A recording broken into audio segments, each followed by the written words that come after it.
Right. I welcome all councillors and members of the viewing public to the meeting of the North Northamptonshire Shadow Authority. I would also like to welcome Rod Bridge to the meeting. Rob is the recommended appointee for the position of Chief Executive, as you will see in the report on item 7A this evening. Members are reminded to keep your microphones muted unless invited to speak. If you wish to debate an item this evening, you are requested to raise your electronic hand and then lower it again, having spoken. Having been invited to speak, a mover of a motion may speak for up to 5 minutes, and all our members having a maximum of 3 minutes. May I also remind you, this evening the voting will take place via Zoom poll. When you're asked to vote, please set either in favour, against or abstain, and then press submit. The result will be read out. Right, agenda item 1, any apologies for absence? Councillor Linda Adams, please. Thank you. Councillor Tim Maguire, Chair. Tim Maguire. Councillor Jenny Bone. Thank you. Councillor Spinnig. Thank you. Any more? Right, Councillor, well, I had my hand raised. Councillor Judy Kane, Councillor Peter McEwen. Thank you. Councillor David Sims. Thank you. Councillor Brian Emerson. Thank you. Anybody else? Mr. Chairman, apologies for that. I have some which may have already been named, but I'll run through them. Councillor de Capel-Brook, Councillor Talbot, Councillor McEwen, Councillor Watt, Councillor Emerson, Councillor French, Councillor Patel, Councillor Sedwin Brown, Councillor Pentland. Apologies if there's some duplicates there. That's all right, not to worry, thank you. Any more? If not, we'll move to item 2. Points of order, Mr. Chairman. I have raised my hand. We can't see you. Can you put the camera on, please? Can't see me. We're just trying to arrange that as a point of order. Thank you.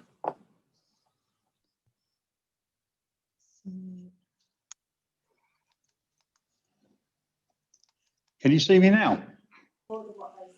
I can see you, Mr. Chairman. This is Dan Partridge Underwood. Thank you. Who can't see me? I can't, Jim Haycroft. I can't, Colin Ryan. I can't, Greg Titcombe. I can't. No, I can't see you. Okay, right, we'll try a different way. I can't see. It'll be just that the chair appears on a different screen on the laptop. If one sees you through the web, then all the others should be able to see the chair. You just need to click onto a different screen. You should see little arrows, blue arrows. With respect, no, there's just a blank screen when you switch. Yeah, the speaker view is clearly just saying Karen Denton BCW, Indeed. and that's it. Bring your camera on, we'll do it this way. I've got the same thing. Can anyone see YouTube? No, I can't see you. Okay, right, can you see me now? Yeah, there we go. Yes. That's it, that's the problem solved. We're just going to pause one moment while we check YouTube as well. Thank you for that, Councillor Henley. We can see you, Paul. That's the important thing. Yeah. Switch it off. Thank you, Councillor Palmer. Need to change your name as well, Councillor, so those the public know who you are rather than being Karen Denton. That's better. Okay, I've just been done. Right, YouTube okay? That seems a lot better. Good. Technology, you see, councillors.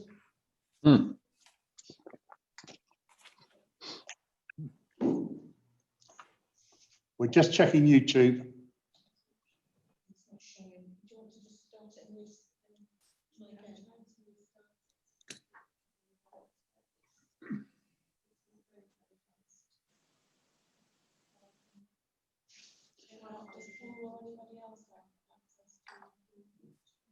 Can anybody see YouTube, the council meeting tonight? Yes, Chair. Carol Mundy, have you got access to YouTube? Is it showing on YouTube? It is indeed. Yes. Yeah, it's showing on.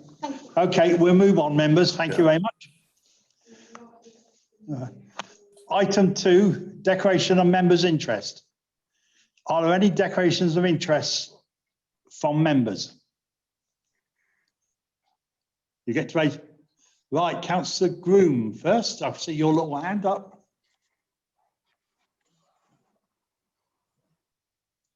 Councillor Groom? You got a declaration of interest? Yes, sorry, Chairman. Yes, I'm an employee of Northamptonshire County Council Library Service. Thank you. Okay, thank you. If you could take your hand down, thank you. Anybody else? Yeah.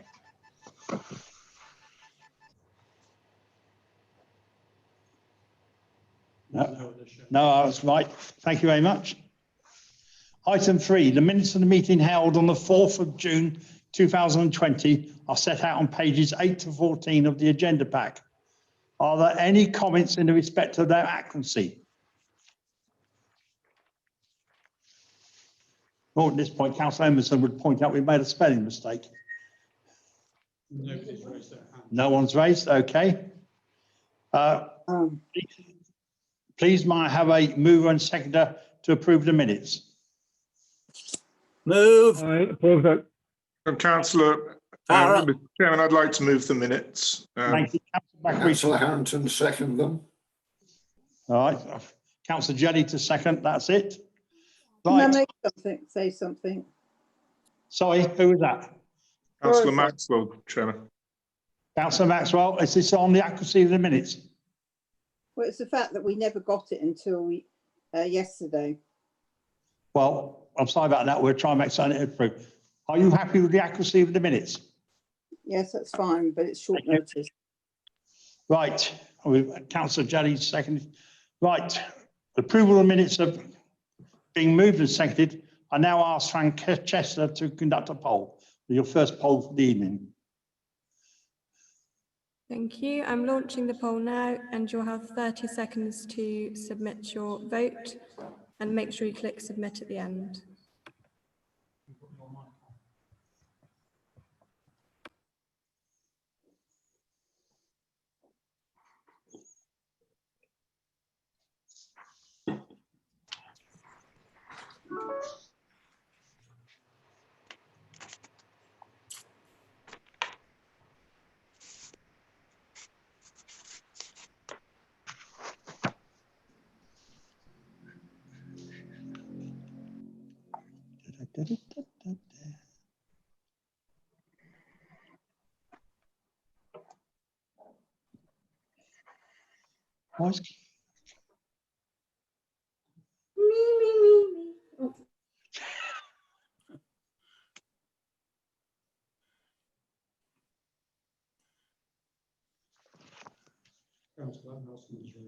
Councillor Haslam, you've raised your hand.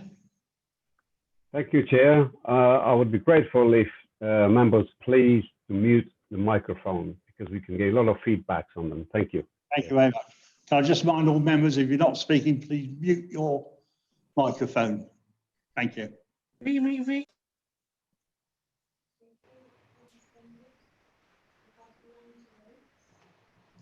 Polls ended.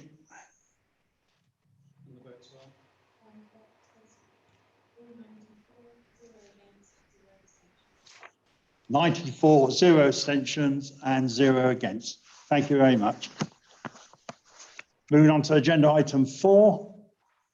The record of the minutes of the shadow executive decisions and minutes of committees held from the 11th of June 2020 to the 6th of August 2020 as set out on pages 15 to 53 of the agenda pack. May I please remind members that any questions about the accuracy of any matter from the shadow executive or our committees must be considered and determined by the shadow executive or at our committee at its next meeting. It is not a matter for the shadow authority. Now, I propose simply to note the receipt.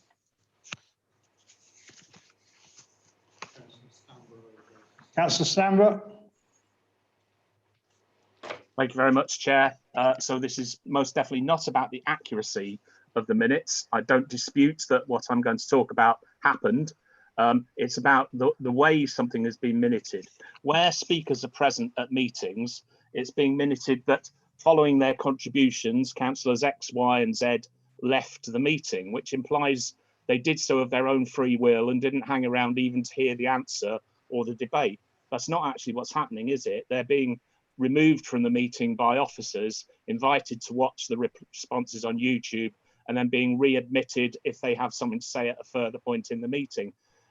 What I would request is that we find a form of words for minutes which reflects accurately what has happened, rather than gives the impression that councillors just leave the meeting. Thank you. Okay, well, that will be looked into to you for you, councillor. Thank you. Right, we're moving on to item 5. There are no questions from the members of the public. Item 6, there are no questions from any members. You have Go on, Councillor Maxwell. Well, my question is that No, you haven't submitted it by the deadline. right, you asked, yeah, hold on, you asked that questions had to be in by the 12th of August. However, we didn't get this, the minutes or anything until the 18th of August. So how can you put a question in on the 12th of August when you haven't got the paperwork until the 18th? Well, that I can't answer. I'll get the officers to look into why you didn't get it. I know I got mine well before the deadline. Well, I'm afraid this envelope that comes from Corby actually states the 14th of August. It was never actually sent out until after the date of when we had to submit the questions. Councillor, everybody's emailed the agenda and the pack. The hard copy comes afterwards. So we'll check into it and come back to you and make certain you have it for the next meeting. Thank you. Moving on to item 7A. I would like to invite Councillor Martin Griffiths, Chair of the Shadow Senior Appointments Committee, to introduce this report. Thank you, Mr. Chairman. Hang on, Councillor. Are we going back to questions, members of the public still? Members. Councillor Harkwell, sorry, Councillor Griffiths, I'll come back to you in a minute. I just wanted to support the other councillor whose name I don't know, but the email arrived within about 5 hours of the termination of the point at which someone could register as a member of the public. Okay, thank you. We'll look into Teresa, sorry, I missed you. Thank you. Thank you, Chair. Paul Gold wanted to speak, and I think he would want to cover the question around minutes. I was going to do the same, but I should really hand to Paul to do that as Democratic Services. So could I ask Paul to come in and clarify around the circulation of minutes and deadlines, etc.? No problem. Paul, if you're there, please. Thank you, Mr. Chairman.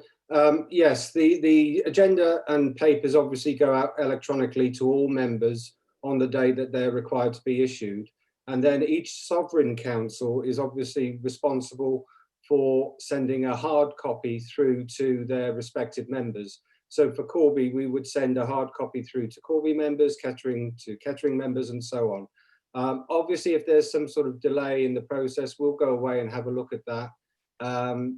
But we obviously apologise to the Councillor Maxwell, I think it was, if her posting out from her council was delayed in some way.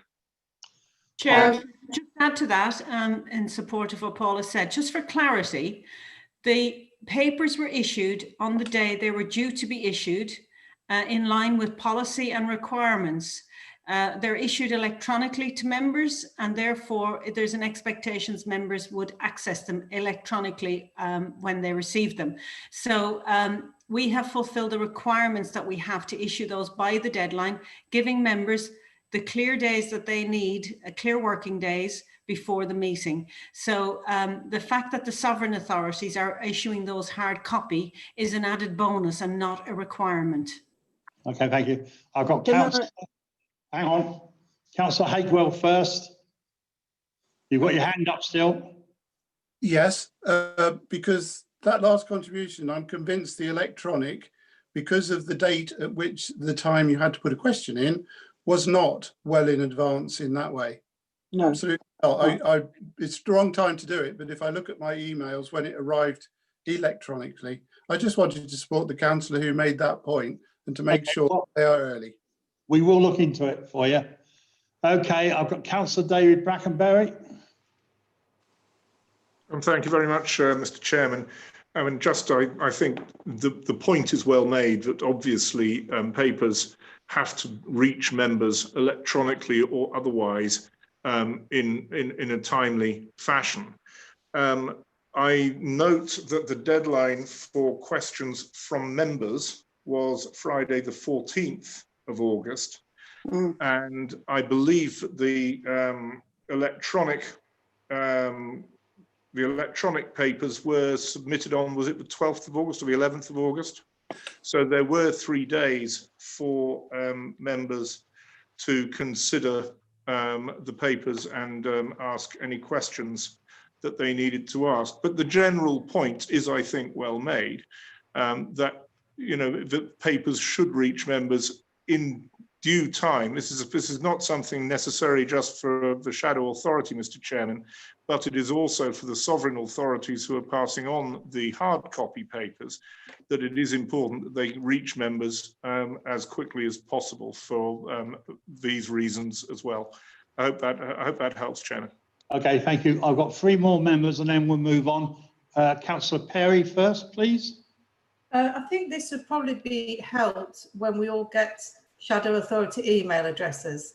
Right. That has been raised, but then it'd be easier to keep track of. We know that we're all getting everything at the same time, and that we operate as a shadow authority and stop using the sovereign authorities in any way, shape or form, even in paper copies. Okay, thank you very much. Councillor Michael Brown, please. Thank you, Chair. My papers didn't turn up until 6:15 in the evening on Wednesday, the 12th of August. That leaves a very, very small period for someone to see the email, read the email, digest it all, communicate with any constituent groups or any constituents that they would like to do so, formulate how to represent them, and then get that into the council in time. At the last meeting, we were told we can amend the constitution. So what would be the mechanism to increase the time that councillors have to put forward questions to the council?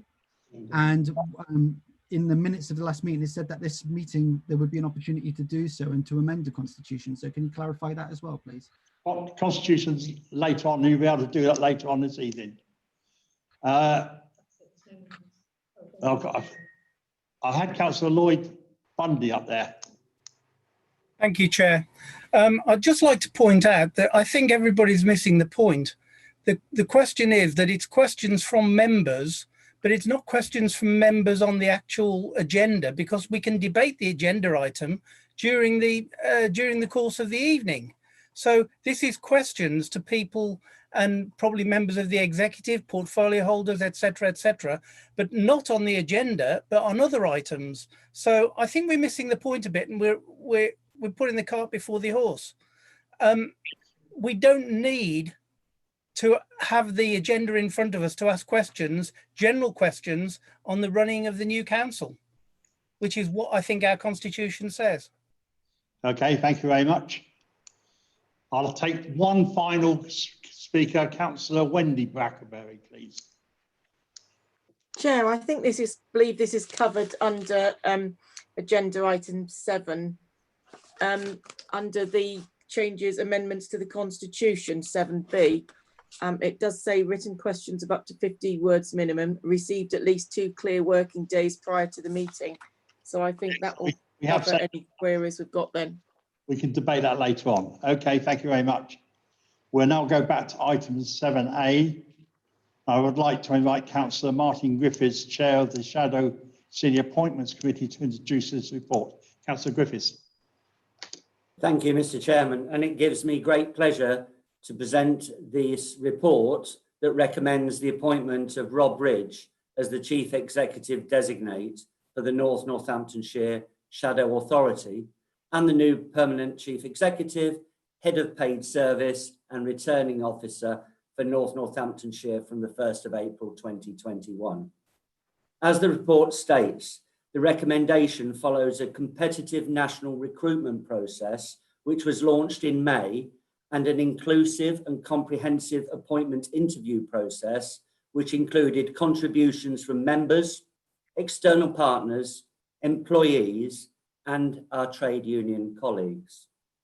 This holistic process was planned by the Senior Appointments Task and Finish Group and approved by our excellent Senior Appointments Committee, Councillors Annabel de Capel-Brooke, Councillor Barbara Jenny, Councillor Jean Addison, and Councillor Leslie Thurland. I'm proud to be chair of that committee.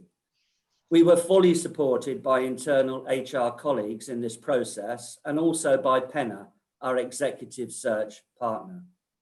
Members of the main appointment panel received appropriate training, refresher training prior to the interviews, as agreed by the North Northamptonshire Joint Committee back in January of this year. We received 19 applications for this role in total, and 5 candidates were shortlisted for assessment and interview, which was a 2-day process.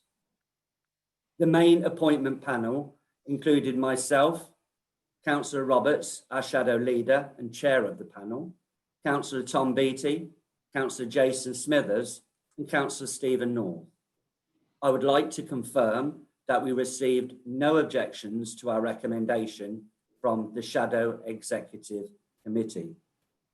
Rob Bridge is an exceptional candidate and brings a wealth of public sector leadership and finance experience. He is currently the Chief Executive at Welwyn Hatfield Borough Council.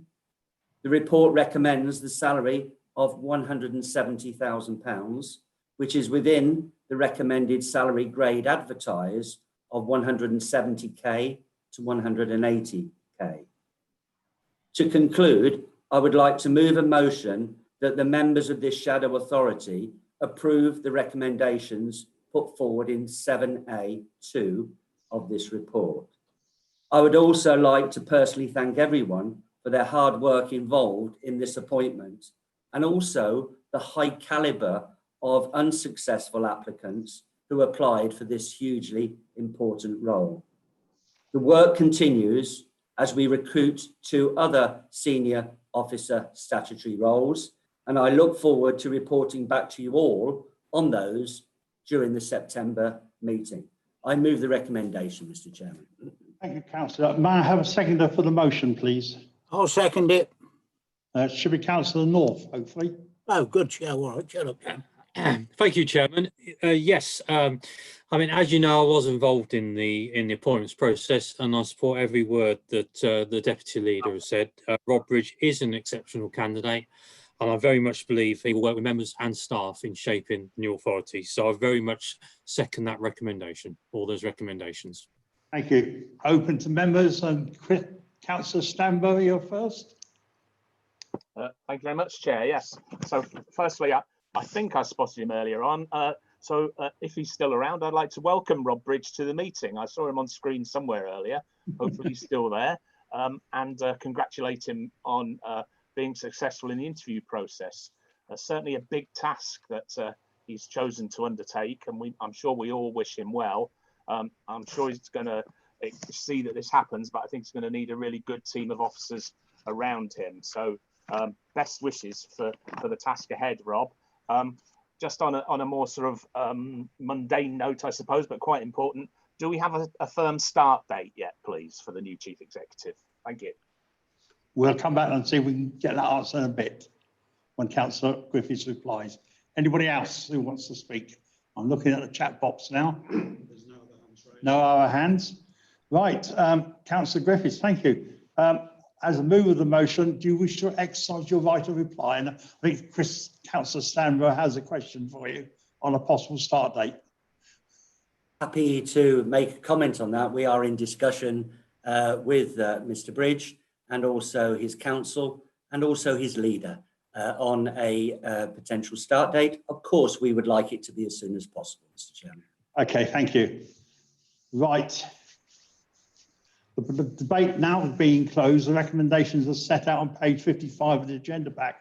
I will now ask Francesca to conduct electronic poll, please.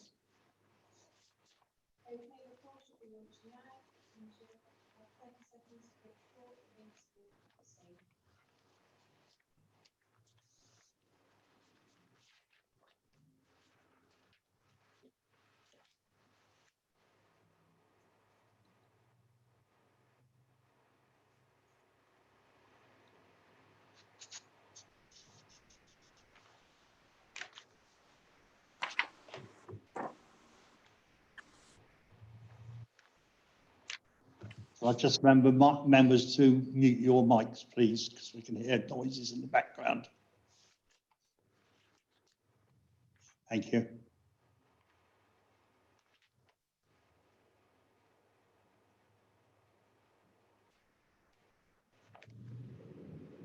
Right.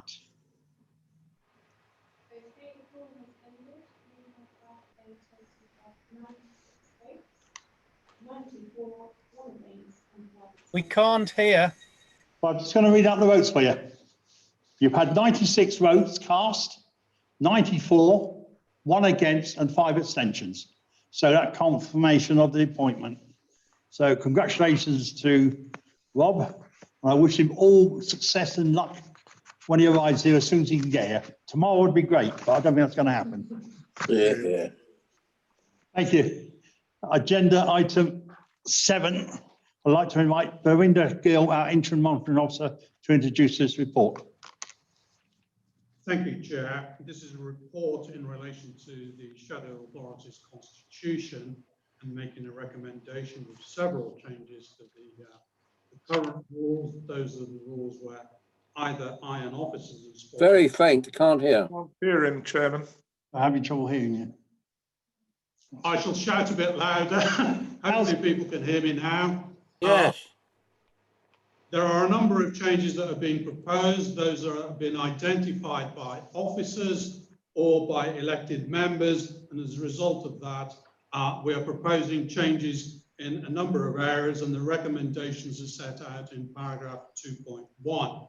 Firstly, we're proposing changes to how in-year changes to committee memberships are made. Secondly, for the introduction of substitute members. Thirdly, for changes to how the members of the public and councillors can participate in meetings, as we've just had half a debate on that. Fourthly, in relation to how the executive operates. And fifthly, in relation to the receipt of minutes by this authority. Going through each of those in individual order. Currently, in relation to those members who sit on a committee, those nominations are received by the authority and are noted. As a matter of law, once the number of seats has been determined for a committee and the allocation determined, then the proper officer for the local authority has to act upon the instructions provided to them by the relevant group leader.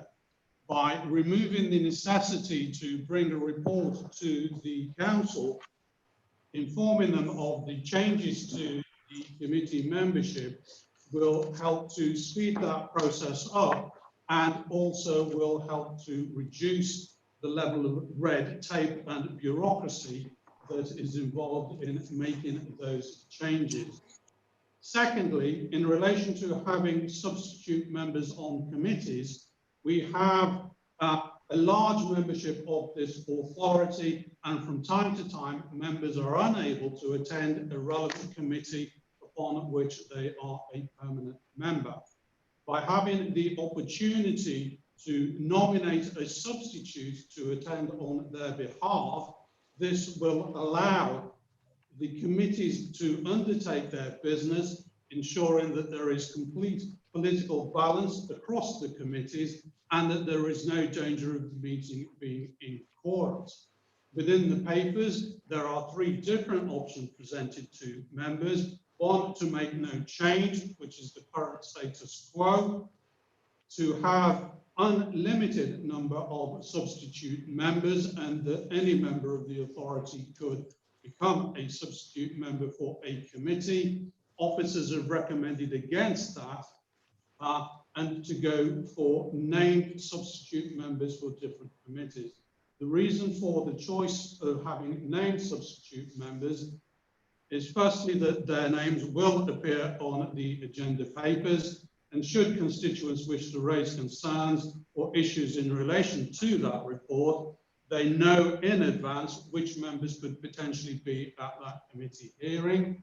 Secondly, it will help to develop experience from the substitute members in the subject matter of that committee, and therefore they will know the business of that committee to a greater extent. Moving on, in relation to councillor and public participation, as members have already highlighted, as a result of the requirements of the Constitution, there is a significant lead-in time prior to the agenda being publicly available, when members have to notify of their intention to either ask a question or to make a statement to the council. There are also similar rules in relation to participation by members of the public. It is proposed that the rules be simplified so that the same rules in relation to timelines are applicable, whether they are questions being asked to the executive or to the authority itself. And in relation to each of those categories, we're proposing that the recommendations in terms of the time period in which questions have to be raised be reduced from the current requirements, which can be 3 clear working days down to 2 clear working days. For members of the public, we're suggesting that those be reduced from a 10 clear working day notice to a 2 clear day working notice. For meetings of the shadow authority, again, we are seeking the notice period required, both by elected members and by members of the public, be reduced to 2 clear days, thereby increasing the amount of participation and increasing accountability and transparency. In relation to the executive, currently the executive states that it is the shadow executive that can delegate powers to individuals or subcommittees. This is out of kilter with national legislation, which provides that power to the leader of the authority, and therefore we are seeking to bring the Constitution in line with the national legislation. Finally, in receipt of minutes, as members will have already experienced on this agenda, minutes are presented to the shadow authority for information, and those are minutes of the executive or from other committees. If there are any questions regarding the accuracy of those minutes, they have to be raised at the relevant either executive or other committee. By simply removing the requirement to bring those to this council meeting, it will then help to reduce again the red tape and make the meetings more efficient. Meeting minutes for either the executive or other committees are available to members through the committee system as soon as they have been published. And finally, in relation to the procedure rules, both in terms of the shadow authority and the executive and committees, the recommendation is that I and officers have the opportunity to reconsider those minutes and adjust their formatting to make them much more easier to digest and identify relevant parts of those procedure notes. Currently, you have to flick between the procedure notes and a number of appendices to those in order to determine exactly what the actions are. So there are a number of recommendations, as I have outlined, They are set out in paragraphs 2.1, subparagraphs 1 to 6. Thank you, Chair. Thank you. Seems like we're on the picture up now. Right, while we're sorting the picture out, I'd like to invite Councillor Leslie Furlong to move to the motion. I've still got the... Thank you, Chair. It's Leslie Furland. I'm proposing the recommendations is set out on page 59, item 7B, paragraph 2.1. But from the earlier discussion this evening, I do believe there will be more debating on this, and I await any amendments as and when required from the monitoring officer. So I can either read them all or tell you they are as printed. Thank you. Okay, thank you. I now would, thank you. May I have a seconder for the motion, which is Councillor Wendy Brackenbury, please. Thank you, Chair. I'm happy to propose the, second the motion. The proposals, as it says in the report, will increase the ability for both the public and members to participate in the activities of the shadow authority. But are we going to have a debate on this first? We will be having a debate after we've done the move and second of a motion. Right, thank you. Debate. Right, you moved and seconded. Right, thank you. We're now... Yeah, no. Members, we're now open to debate. I've got a long list, so we'll go through one at a time. Councillor McGee is first. Thank you, Chair. I know, like yourself, we believe in local democracy and especially the rights of members. And there's a lot of good things in this report, which I can agree with. One thing I can't agree with, Chair, is page 68, where it says 20-minute period for shadow members' questions. There is a lot of shadow members on this authority, and after May, April, there will be a lot more. I think it's wrong to start the demise of local democracy by cutting that down to 20 minutes, Chair. That should remain at 30, and we should put that on as an amendment to this paper.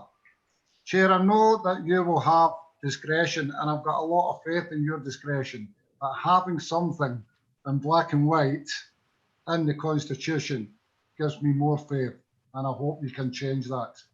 Thank you, Chair. Thank you.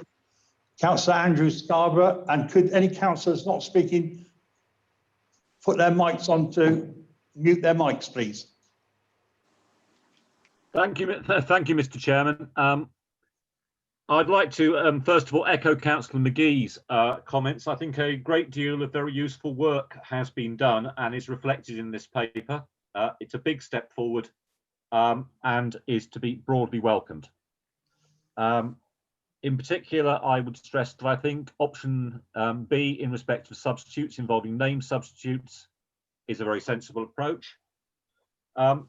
And the member and public participation in general is a significant improvement over where we were. I have only one concern. Like Councillor McGee, I have absolute trust in your discretion, Mr. Chairman, but there are rather a lot of chair's discretion statements and nothing about the fact that the chair's discretion will not be used unreasonably. The chair does need discretion sometimes to curtail debate, absolutely. And the chair needs discretion sometimes to extend debate. What I don't see at the moment is the sense that these are standard operating procedures, which the chair will only vary if there is a particularly good reason to do so. And I don't know whether that can be addressed in the Constitution, or it's just, if you like, an unwritten rule of the authority, which could be dealt with, I guess, by a vote of no confidence in the chair if things went badly wrong. But I would appreciate a view from the officers about that point, about when and how the chair's discretion should be used. Thank you. Okay, do you want to do that now or wait to the end? We'll come back to any points you've made at the end. Councillor Helen Howell, please. Thank you, Chair. Yes, thank you to the officers for the report. However, there are a number of issues I would like to raise with these recommendations. It's quite difficult to do them all on block as we are. It's a shame we can't debate each one individually. That probably would help members. But if I shall go down each one in turn, if that suits the chair. So item obviously number 1, to approve the suggested procedure for year-end changes to committee membership. I agree, this is an absolute must. We must be able to do so. And I think it's right that should any substitutes come into the committees, that should the chair or vice chair leave, then the committee is able to reappoint a chair or vice chair. I do have reservations though about having not having that come back to the full council for approval of the new members. After all, we do approve all the members at the annual meeting, so why doesn't it come back for approval again? So, on my next point, substitute members, obviously I agree, option B, to have named substitutes, and I think those substitutes should be involved in every way, including receiving all the papers and the agendas and also all the training. I do note that the training is mentioned in here, but I think they should be kept up to speed with everything, because there's nothing worse than turning up to a meeting totally blind. You don't know where you are because you haven't been involved all the way through. So I do think that they should be fully informed of everything that's going on all the way along the line. Public participation, I'm sure other members will have quite a few things to say on that. Item 4, to approve the amendments to Article 7 of the Constitution to allow the leader of the authority to delegate decisions or responsibilities to other members. Well, that worries me, quite frankly. You know, we are a large organisation, and it should not really be left to one individual, in my view, and I think it should remain as is. So on that point, item 5, approval of the removal of meeting procedure rule 8. I totally disagree with this. Sometimes the only access that we have to all of these minutes is via the papers that come out to us. Yeah, I'm getting a lot of feedback. I wonder if that some of the councillors have not muted their microphones. Thank you. So I do think that we should keep getting the papers. A lot of members struggle with logging onto the internet, and actually, you know, we shouldn't have to search high and low to try and find the information that we need to keep up to speed with what's going on with this council. They should be presented to us and we should be able to read, digest, and although we can't comment on the accuracy of the minutes, we could certainly make comments of the content of the meeting. I'm sure that that would be appropriate. That's time, councillor. Thank you. Is that time? Okay, well, thank you very much, Chair. Sorry. Councillor Hakewell. Thank you, Chairman.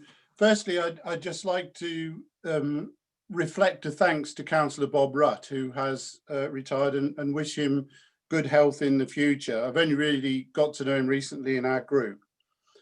Following on from that, when in normal circumstances a councillor retires or sadly for any other purpose leaves the council, one would expect an election in due course.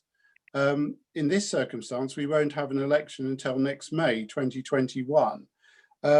What does concern me about some of the processes of moving committee places is that a small group, such as the independent group, could lose representation completely and not have even the opportunity of an election to bring that back. And I'd just like some form of answer on that particular point. I welcome the change in clear days.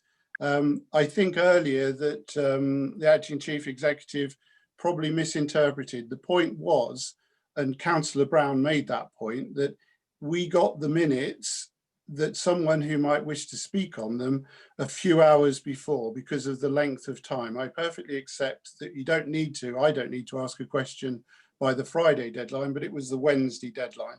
Let's just hope that that doesn't happen again. The other point, and I didn't hear what the monitoring officer completely said, but on the face of the agenda, there should be an absolutely clear navigation for some member of the public who wishes to ask a question, exactly how they do it, what the timescale is, who they ask, and so on. Transparency needs to be more than ever, because this particular change of council is more confusing to any member of the community, and probably as confusing as it was in '74. So I make those points. I sense that there'll be a comment back. Your points are noted, Councillor Hakewell, but I will watch through to see that some of those aspects are debated and are changed. Once again, thanks to Councillor Bob Rutten, wishing him well. Thank you. Councillor Lee Wilkes. Thank you, Chairman. Actually, can I start by echoing Councillor Howell's comments, which is that I think it would be much easier if we'd have discussed each of these items in turn. We're going through an awful lot of information and we are flicking back and forth. My particular comment is on member and public participation, Appendix C. And I am really pleased to see so many positive changes in this, specifically in reducing the number of clear working days that are required for questions. I have two real problems with the suggested amendments.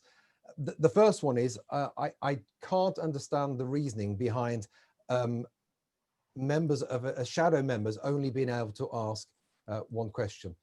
If shadow members have questions, 1, 2, or 5, they should be able to ask them, and those questions should be answered, because ultimately we are representing the public. Now, I fully understand the reason to try and keep meetings manageable. None of us want to be here till midnight, but we don't want to keep them short at the expense of stifling democracy. So I just don't understand that. And my second point, which has already been mentioned this evening, is the 20-minute period for questions.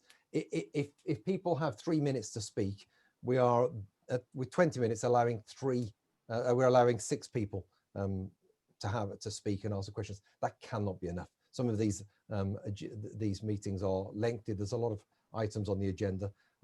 That does not seem right. I understand why, again, you would want to keep the meetings manageable, Chairman, and I appreciate it's down to your discretion, and I'm sure you'll apply your discretion properly, but 20 minutes is nowhere near enough. 6 people speaking is not enough.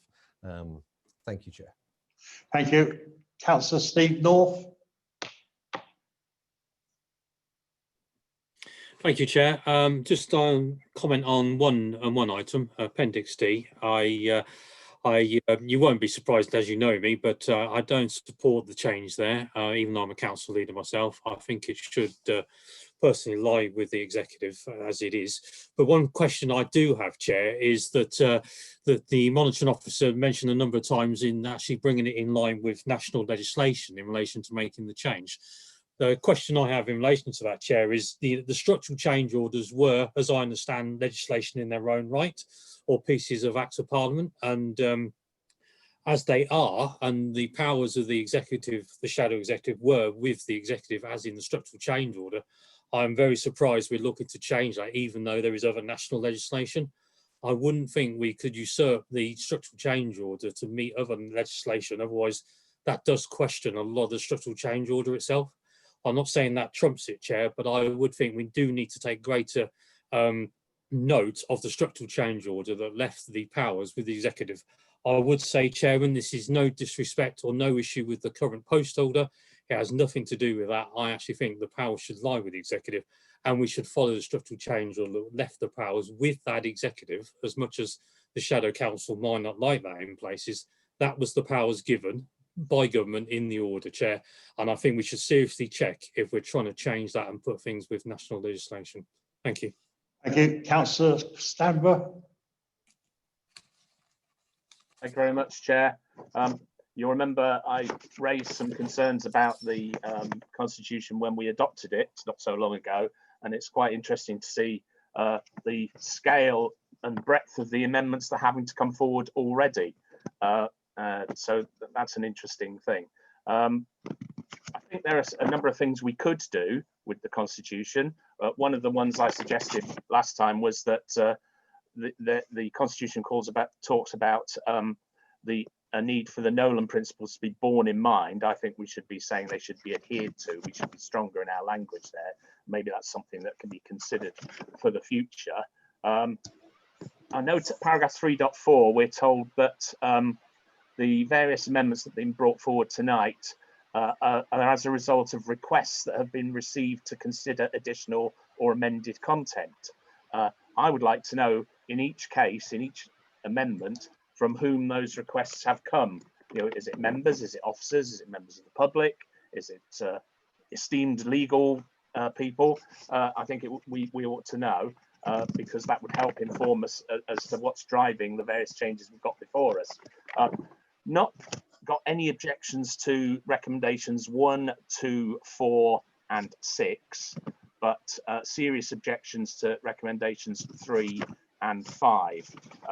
3 is, for instance, we're being told that it will provide the opportunity for greater participation, whereas in actual fact, 20-minute time limits are being introduced on a number of items where no such time limit exists at the moment. So participation is actually being curtailed by what's being proposed, and that really ought not to be the case. As regards 5, I think, yes, recommendation 5, the removal of Rule 8, absolutely not. For me, it's a fundamental principle that councillors should have the right to raise an issue or ask a question relating to the deliberations of the executive or a council committee in a public forum like this meeting, for instance. That's good governance, and if you'll sweep that away if you make this change, which would frankly be anti-democratic and curtail scrutiny and challenge. So I really hope you don't do that. Finally, I think I would suggest, given the various concerns that have been raised already, what we actually need is a cross-party working group to look at amendments to the Constitution before they ever come to council, so that we can agree the ones we agree and challenge the ones we don't agree, and perhaps reach consensus in advance of meetings, so we don't have debates like this on changes to the Constitution. Thank you, Chair. Thank you. Councillor Mark Rowley. Thank you, Chair. Just keep it quick. Second what Councillor Howell said about the minutes of previous meetings being on the pack we get for full council, I'd fully support that. Busy people haven't got time to run around getting those and finding out what's going on and working with their sovereign council. So I'd fully support keeping those minutes on the packs we get. Thank you. Thank you. Anybody else? Give you a minute or so just to raise your blue hand. It looks very like I'll ask the monitoring officer to respond to the points raised. I believe Councillor Maxwell's indicating. I haven't got a hand up. Councillor Maxwell. I'll take Councillor Helen Harrison first, and then Councillor Maxwell afterwards. But I do need to see a hand up, please, councillors, if you wish to speak. Thank you, Councillor Harrison.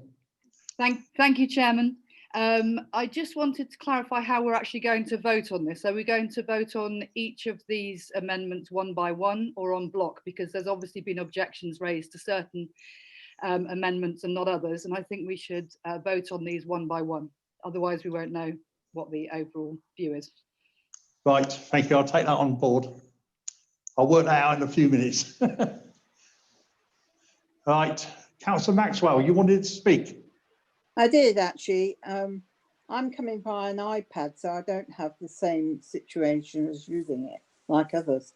In 3.7, about the public participation and also about members, I feel personally that you're not involving the public properly in explaining to them exactly what's going on. It's not very transparent, and I think to reduce the time that they have to put a question forward is not acceptable. If the public are going to be involved, then we must ensure that they are aware of what information is coming out. At the moment, they are basically have no idea whatsoever, and residents should be involved as part of what we are hearing or actually discussing. That's what I would like to make sure, that I do not agree with reducing the time that they can put questions forward. And I think that more information should be available, whether it be in libraries or wherever it may be. At the moment, they are basically in the dark. Thank you. Thank you. Right. I'm going to ask the monitoring officer to respond, and then we'll vote on the recommendations if there's no amendments after the monitoring officer has spoken. Right, sir. Thank you, Chair. I'll try and respond to the comments in terms of the comments being made on the same issue, rather than going through each individual speaker. Firstly, in relation to the period of time of 20 minutes being allowed for debate or discussion of issues at various forums. To date, this is the second meeting of the Shadow Authority, and my recollection is that we have had at least 3 meetings of the Shadow Executive. At each of those meetings, we have come nowhere near to coming close to using up the 20-minute period being proposed under these changes for members of the public or elected members to ask questions or to make statements. And as has already been identified by a number of speakers, there is, if I can call it the get-out clause, is that if there is a matter on the agenda that raises significant interest by either elected members or by members of the public, the chair does have a discretion to extend that period of time. But so far, the evidence suggests that the 20-minute time period would not be exceeded, but clearly there are exceptions to that, hence the discretion for the chair to change and allow for greater participation at that point. In relation to approval of members coming to full council and they being advised, these are matters that if there needs to be a change at the committee membership. As I've already indicated, this is a matter that rests with the leader of a political group, and the proper officer is required to act upon those instructions. The change in membership will be notified to the relevant committee and the relevant chairs, and will be published on the agendas moving forward. In relation to the changes for the leader and the executive, yes, the structural changes order sets out the nature of decision-making at the Shadow Authority, but that is not an all-encompassing document setting out the totality of the legal framework affecting the local authority. It sets out some of the main facets for how the Shadow Authority will operate, and as I've indicated in the report, that change will simply seek to bring it in line with national legislation. There is a query in relation to why only one question is being allowed to be asked. Again, at the moment, experience shows that nobody has requested the opportunity to ask more than one question, and should that be necessary, that people wish to ask more, then we can certainly look to change that rule in future reports to the authority. In terms of the changes being considered in the report today before the authority, these were discussed at a task and finish group a few weeks ago, and as a result of the support from the task and finish group, which is a multi-party group, the report appears before you today.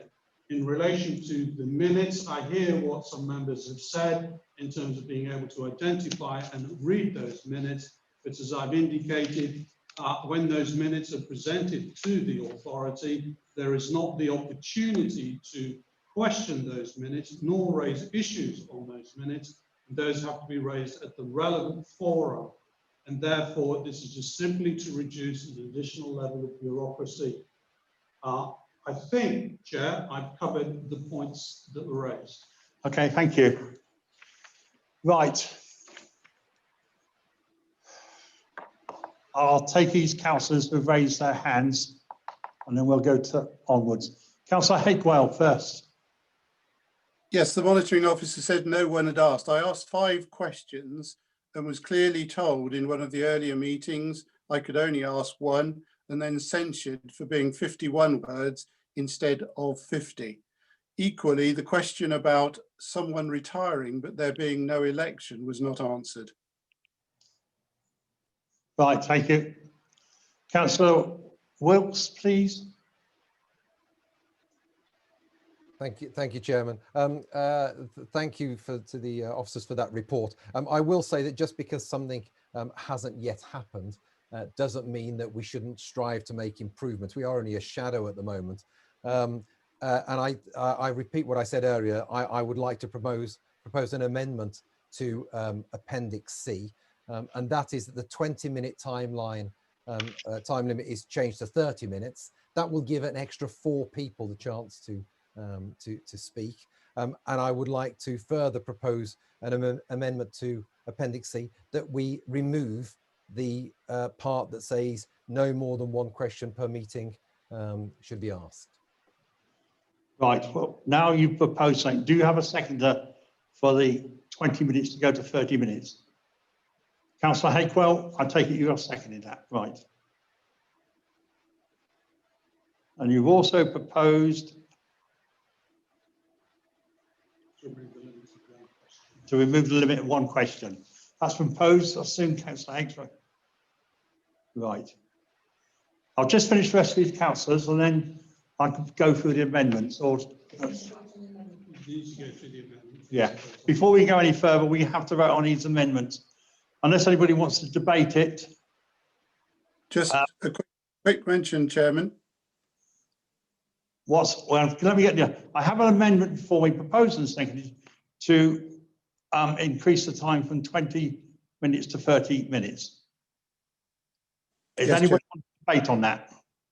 Chairman, I just wanted to make the point that if it's set at 20 and never reached, the fact that it's set at 30 or 3 hours and never reached defeats the argument for having a limit. So 30 is fine.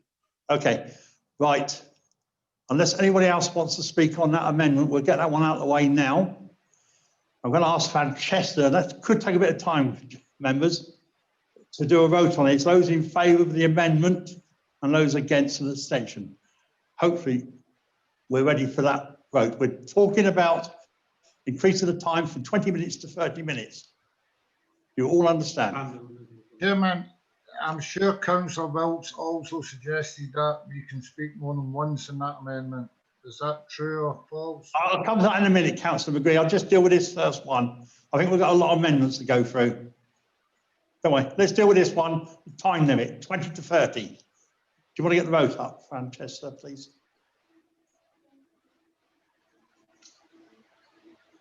All takes a bit of time. Chairman, just a quick point of order, if I may. I think it's worth pointing out to members that we can only deal with 1 amendment at a time, and that every amendment has to be taken 1 at a time. So if we're wanting to discuss other amendments that are coming up, you'll get your chance a bit later, if that's helpful, Chairman. Yeah, thank you. We'll just deal with these 2 amendments here, 1 at a time.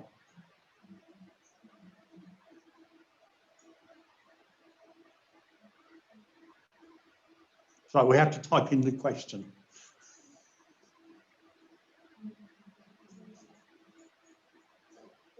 Amendment 1, Chair, which is for 20 minutes to 30 minutes. Right, Amendment 1 is coming up. That's 20 minutes to 30 minutes. Please indicate for, against, or abstain, and then submit.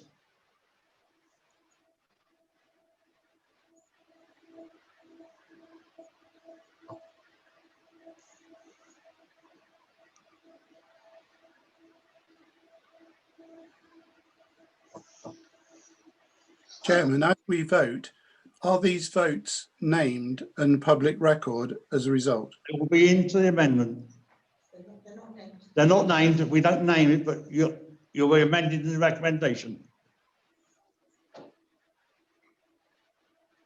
Have we all voted?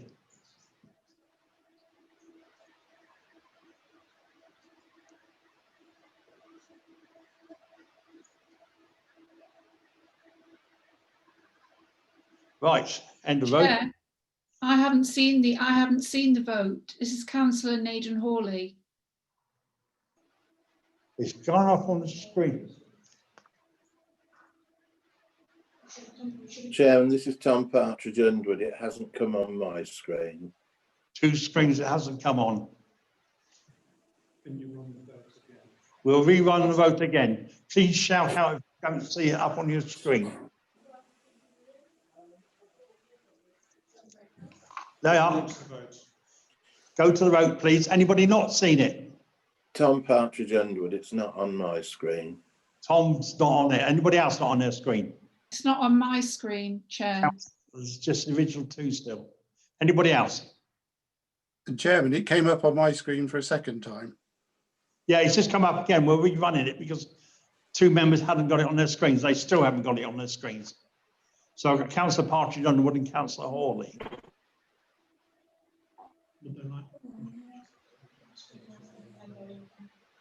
Anything to do. I was kicked off the meeting earlier on. Is there any number I can ring to vote? We'll come to that in a moment. And we're going to ring or we'll just ask you for it if that's all right. That's the quickest way. Yeah, yeah. So if I go, as you're there for Councillor Partridge Underwood, for, against or abstain? Against. Against. Councillor Sandra Hawley, for, against or abstain?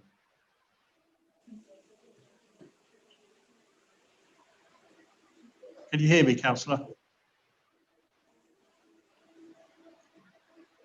Councillor Naden Hawley, you should tell us whether you want to vote for, against or abstain and unmute yourself.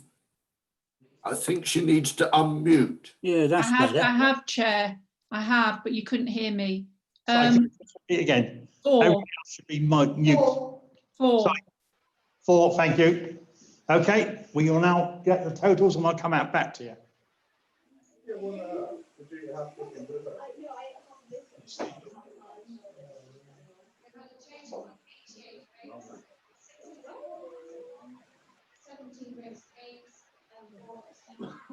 Right, there's been 88 votes, 67 for, 17 against and 4 abstentions. There you go. That's carried. That's that one. That'll go into the substantial motion. We haven't got that. I've got another amendment.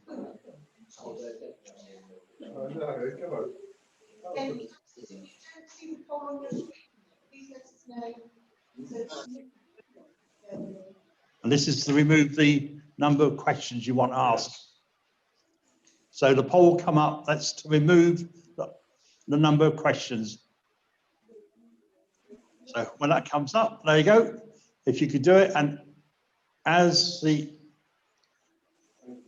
Chief Executive has said, if you haven't heard, or it's not on your screen, we'll come to you afterwards for the vote.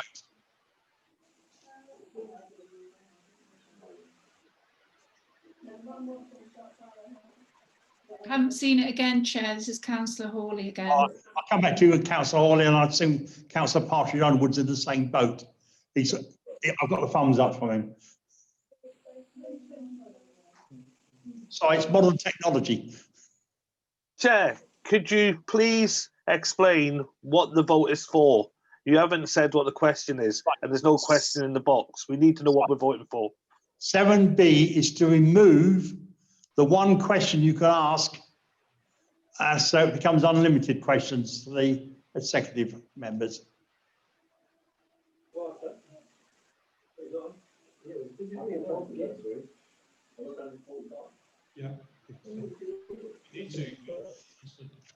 Councillor Partridge Underwood, for, against or abstain? For. For. Councillor Hawley, for, against or abstain? If you can unmic yourself, please. 4, Chair. Thank you. We'll come with the figures in a moment.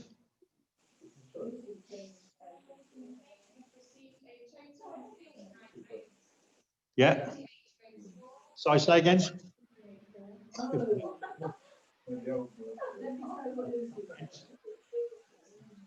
So 89 votes, 55 for, 58 for, 24 against and 7 abstentions. So that's carried. Thank you very much.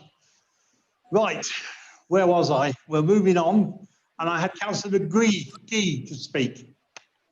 So just before you do, could you get everyone to mute, please? There's a lot of background noise again.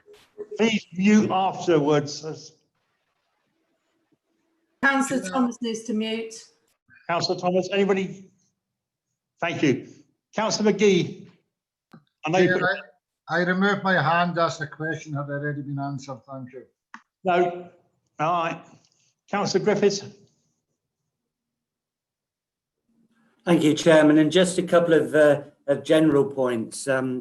We always said that the Constitution was a moving feast, and indeed it is. You know, this is the second attempt that we've made, and I just want to thank the members of the Task and Finish group on what they've come up with as far as recommendations are concerned.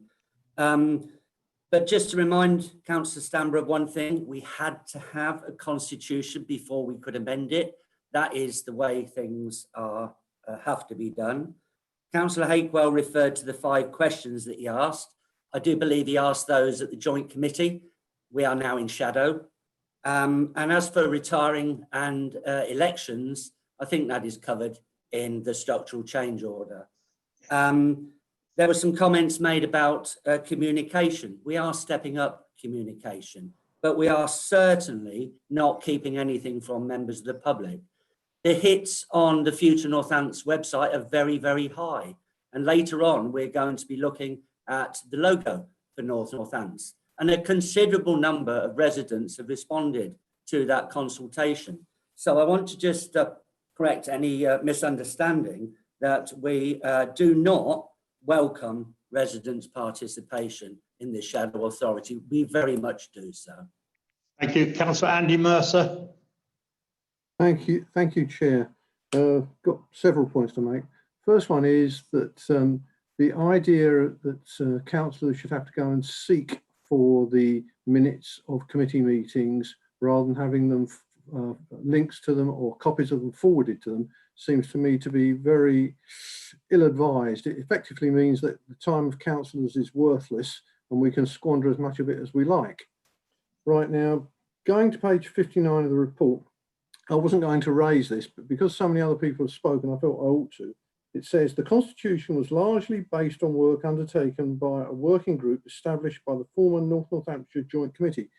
I sat on that working group and we did a lot of work to produce a draft constitution, and to say that the one we were presented with at the first meeting of the Shadow Authority was largely based on it is an interesting suggestion, because I didn't recognise the constitution that we were presented with. It had some parts taken from the work that was done by the Joint Committee's working group, but it certainly wasn't largely based on it. Can I suggest that the governance working group be given a copy of the work that was done by the Joint Committee and asked, can they compare that with what we've got at the moment? Because they might then find a whole series of other amendments that they might consider worthy of proposing. And the final point I'd make is that when you're proposing to make a series of unrelated separate changes to a constitution, you shouldn't put them through on a block vote. They should be voted independently, because you might well find that you support some, but not all. That was the case for me until some of these amendments, and I would have been forced to vote against the whole block, even though I supported most of them. Thank you, Chair. Thank you. Councillor Stephen North. Thank you, Chair. I'd just like to come back in relation to the monitoring officer's response. I was actually talking about the executive, as you know, in my points, Chairman, and the monitoring officer's response was in relation to local authorities. And as you know, Chair, this is not a normal local authority. This is a shadow authority, and I will stand by my points. The powers in the structural change order give all the power to the executive, not necessarily something I support, but not to the local authority. So to put all the power within the space of one person or one role, and again, it's not about the person involved here. That's not my point. I think it's fundamentally wrong that we are going against a structural change order with what's being proposed. And I'll stand by my point, Chair. Thank you. Anybody else? Right. I've asked if Councillor Furlan wishes to exercise her right of reply. And then we'll go on to the vote, which will be taken one item at a time. Thank you, Chair. I think that we've had this debate. I think Appendix B and C, because we've had the vote and we are a democracy, if the monitoring officer can tell me what wording we're going to put in to change B and C, and then we can go on each item. Yeah, thank you. We'll take each item one at a time. So we're going to go to the votes. I'm afraid you're going to have to do this 6 times, but then there's no chance anybody not understanding. Chair, can I just ask that if anybody doesn't see the poll again on their screen, that they indicate so that we can take their vote verbally? If you don't see the poll, please indicate, and we'll have to take your vote verbally. And Chair, can I just confirm that number 2 and number 3, we are voting on the new word that we voted. Yeah, thank you. I'll read each one out to you with the correct wording, so when there's no mistaking. Thank you. Right. First recommendation is to approve the suggested procedure in Appendix A for in-year changes to the committee membership via the filling of any vacant positions of chair or vice chair that may arise. That's the first one we're going to vote on. It might take a bit of time because we're typing them up separately now.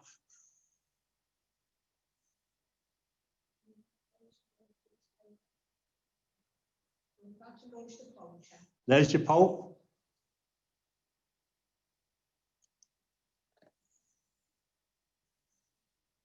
And if at the end of it you don't get it, let me know and we'll have come to you verbally.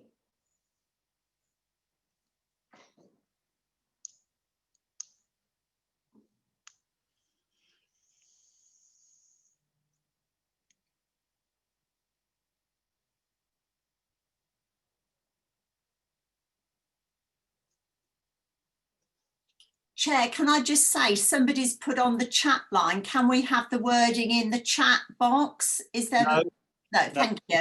Thank you, if we can confirm that, thank you. Yes, as is in front of you to vote on.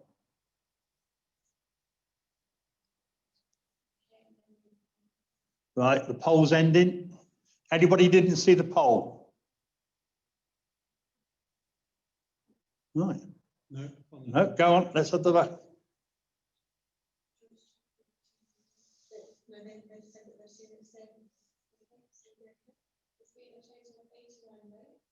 Yeah.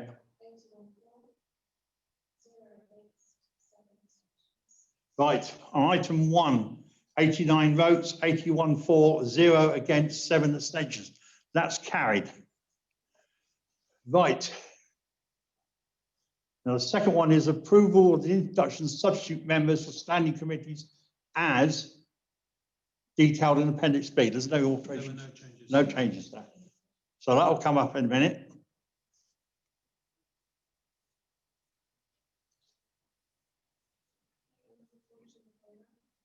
Poll's launched. If you can't see it, please let me know at the end.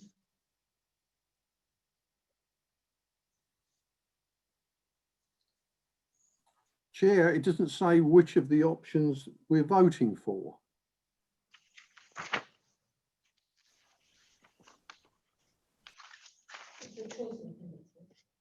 So the recommendation is for named substitutes. Named substitutes is a recommendation from your officers. And I think that makes total sense. Chairman, can we have that voting back again, please? Because I was looking to see these options 1, 2, and 3, and I've lost the voting slip. We're doing 7B, amendments of the Constitution. Yeah, but I haven't got the voting slip in front of me now. Right, have you voted? No, I haven't yet. It's stood up on my screen. We'll have to come to you verbally for it in a moment, David. Okay, thank you. Okay. Polls ended. David? I'd How like, many votes for, against or abstain? I'd like to vote for option 2, name substitutes, please. Yeah, okay, thank you. Okay,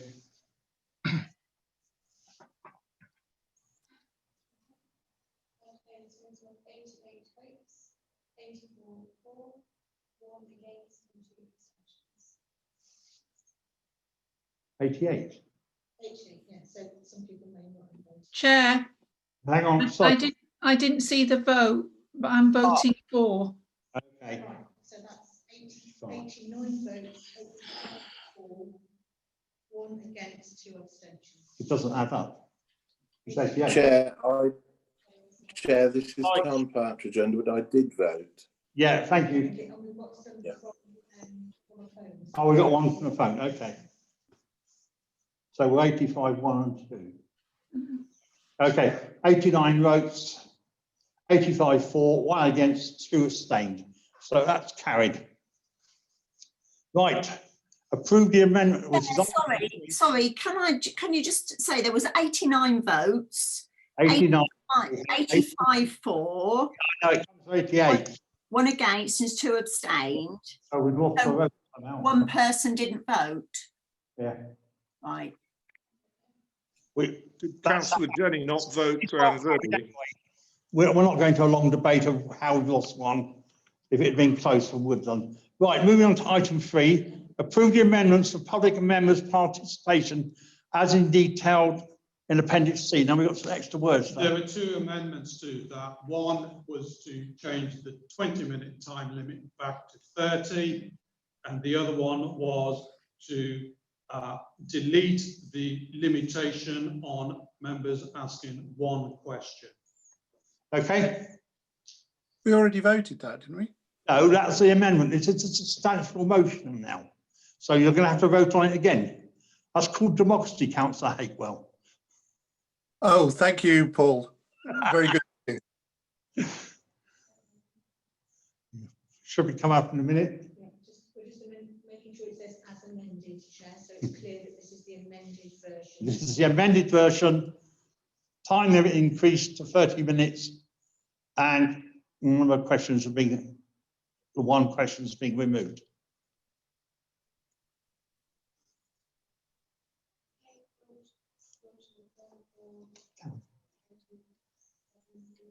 There we go.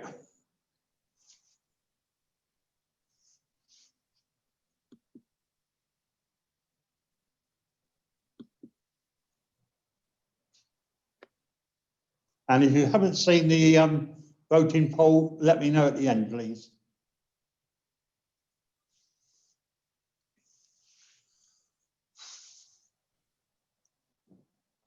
I thank you for your note on democracy, but are we voting against this? Because no, this is the one you. That's in the agenda, not what we agreed earlier. Chairman, if I can help Councillor Hakewell. Hang on, let me look at what is in front of you. It's amendments of the Constitution, approved amendments for public participation as detailed in Appendix C as amended, which is the. It's a typo. Appendix D. Appendix D. Yes, exactly. Time from 20 minutes to 30 minutes, and the number of questions have been, 1's been removed. Well, I'm glad everyone else understands. It should be Appendix D. And it should say Appendix D, so there's been a typo error. Well, run it again then. Let's just run it again. We'll run it again. Chairman, it is Appendix C. It is Appendix C, yes. It is right. So it is Appendix C. We'll rerun it again so there's no mistake. So we're on to 3, and the original proposal was. Chair, is there a big number of votes in this? If there's a majority of 50, then why run it again? Well, Councillor Hakewell's on board. We're going to run it again just for the sake of making something as open democracy. So just bear with us. So this is item 3 about public participation as amended in Appendix C. As amended. As amended. So that's the time and the question one. We're going to relaunch it and redo it. Okay, no typo errors. As amended, this is the reduction, increase in time and the right to ask more questions.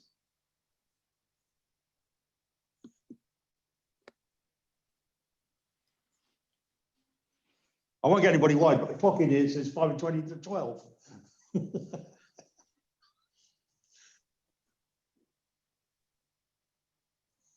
We're doing well. And again, Chair, if nobody can see the poll, could they please indicate Yeah. as soon as the poll closes? As soon as it closes, if you can't see, just let us know and we'll come to you for a verbal vote.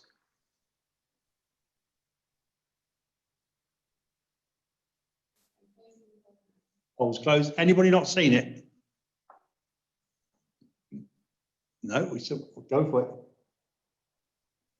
Okay, so total of 89 votes, 89 votes. 75 for, 12 against, 2 abstentions. That's carried. Right, moving on to recommendation little 4, approve the amendments to Article 7 of the Constitution to allow the leader of the authority to delegate decisions or responsibilities to our members of the Executive Committee as detailed in Appendix D. There's no amendments to that. So it's straightforward, yes or no. or abstain. Or abstain. There we go. Please let us know if you can't vote.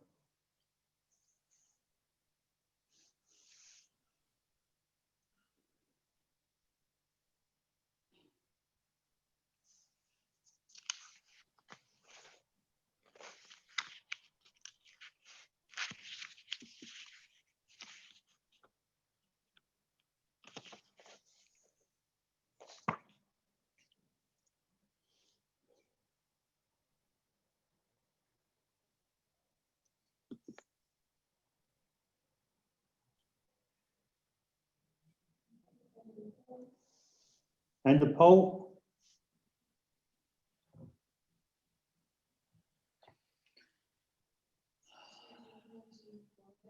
"91 votes, 61 for, 27 against, and 3 abstentions. That's carried. Moving on to 5, approve the removal of the meeting procedure Rule 8 as detailed in Appendix E.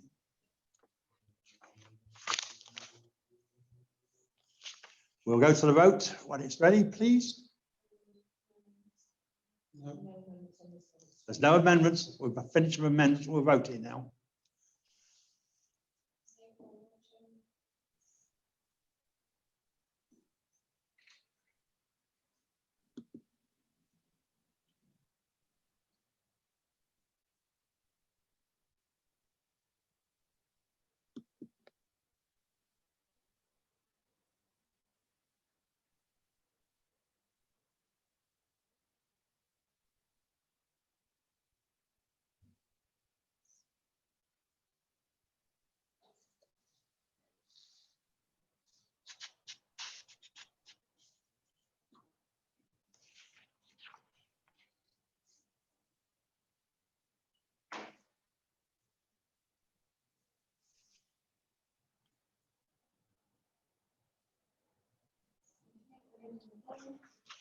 And the poll.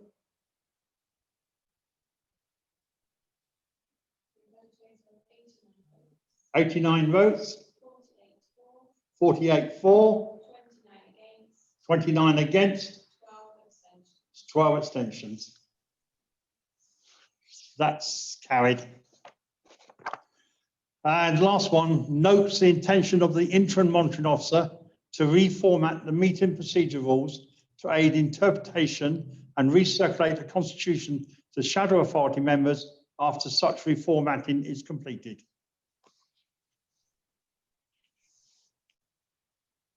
Poll will come up. If nobody can't see it, please let us know at the end. There you go.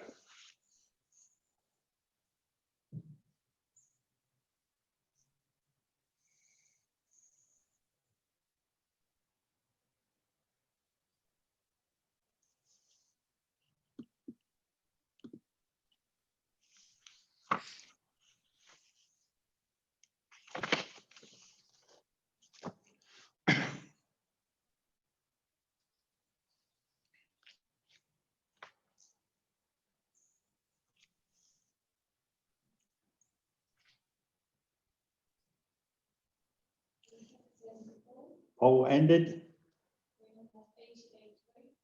88 votes. 75 for, 7 against, and 6 abstentions. That's carried. Right, that concludes that item. We now move on to item 7C.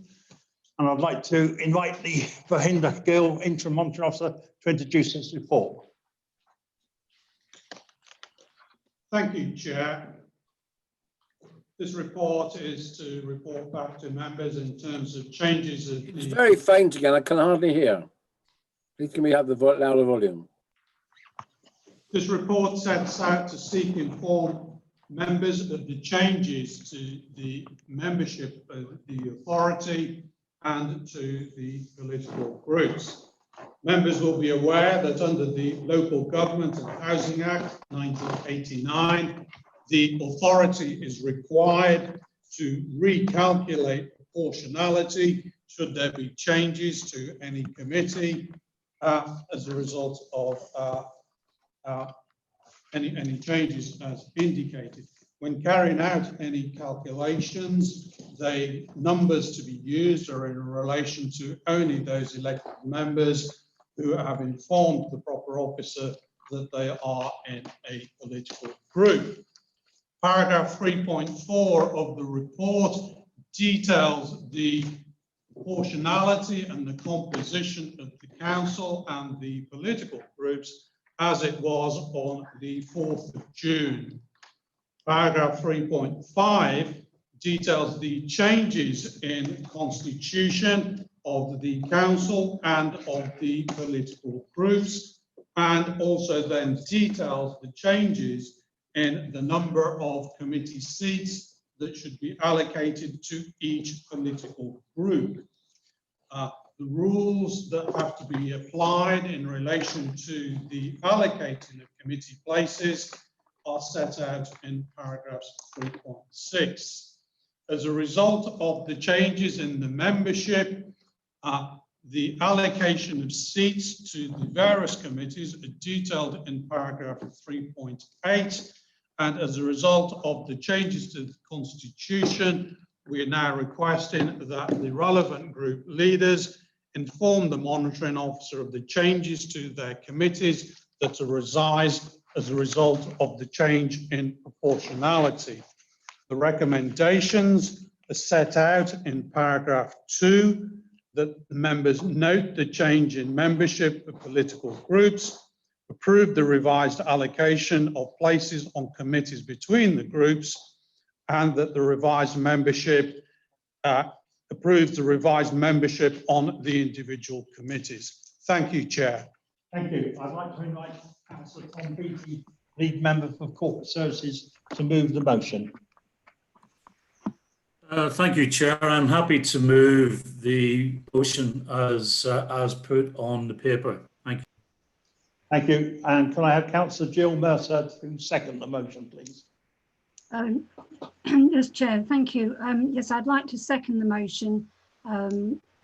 It's basically the two items, because item 1 is just noted and item 2 and 3 are for approval. Okay, thank you. Councillor Hakewell. Thank you, Chairman. When the membership of the Standards Committee was set, there was a vote, which, as I understand it, had to be unanimous in order to put, in that time, a Liberal Democrat colleague onto Standards. Obviously, Standards is something which is largely impartial and should be a majority of independent members. As I understand it, the change in membership of the independent group has seen our leader, Councillor Ruth Groom, removed from Standards. So whilst passing this resolution, does that mean that there can be a resolution to a future meeting, both to revisit that a Liberal Democrat member might be on, and indeed that Councillor Ruth Groom might be on Standards? It just seems churlish not to have a Standards Committee which is represented across the board when there is a procedure to do it. So is that procedure open, irrespective of what we are about to vote on? Thank you, Chairman. I'll get the officer to come back to you in a moment, because So Chris Stammer, Councillor Chris Stammer's got a question as well. So they're probably may well be realigned. Chris, Thank you very much, Chair.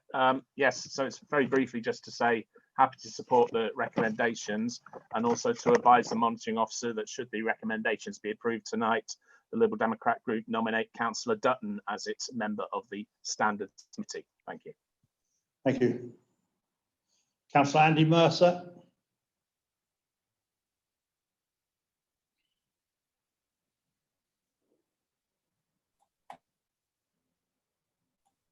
That's it. It would not unmute. I clicked it about 5 times. Eventually, it finally unmuted. Right. I was originally nominated for the Overview and Scrutiny Committee and then taken off it because I was told I had a clash of interest with the Task and Finish group, which has now finished. Now that that Task and Finish group no longer exists, does that mean I am available to go back onto the Overview and Scrutiny Committee? Thank you. Anybody else wish to speak? Otherwise, I'll go over to the monitoring officer. Okay. Thank you, Chair. It's the responsibility on the local authority and for the proper officer to bring a report back to the local authority as and when there are any changes to the membership of the authority and changes to the group. So certainly this issue can be revisited, and I suspect will be revisited at some time in the future. In relation to no longer serving on a Task and Finish group and being able to sit on a scrutiny committee, yes, that is permissible, provided that is a matter that the group leader then subsequently informs the proper officer as to who's going to be sitting on which committee. Okay, thank you. Councillor Beattie. Could my question be answered? It has been answered, and the place yes. It can be revisited at a later point. Right, Councillor Beattie, do you wish to respond? You exercise your right to reply. No, thank you, Chair. I'm happy to move on. Okay, thank you. I will do. Wait, please. I'm still waiting to be heard. I've got no one else to speak. No one's put their hands up. Councillor Reichel would like to speak, Chairman. Okay. Can I remind members please to use the electronic hand function that you should find by clicking participants and then raise hands, because we can't see all of you on the screen and we can't tell if your hands aren't raised if you don't use the electronic function, please. Thank you. You understand? Please use electronic hand. We cannot see you if you don't. Right, Councillor. Mr. Chairman, I need to leave the meeting now, so I'd like to state my apologies and look forward to the next meeting. Thank you. Thank you. Right. The debate now having been closed, the recommendations are set out on page 75 of the agenda pack. I will now ask Fran Chester electronic poll. Yeah, so the poll's up.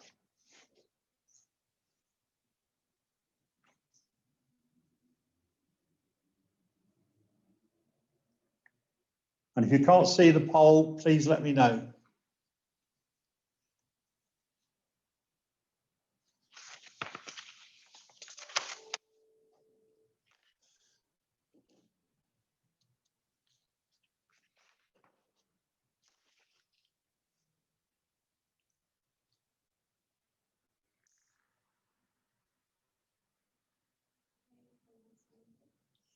Presented.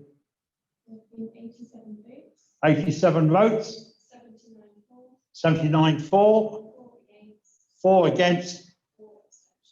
4 abstentions. That's carried.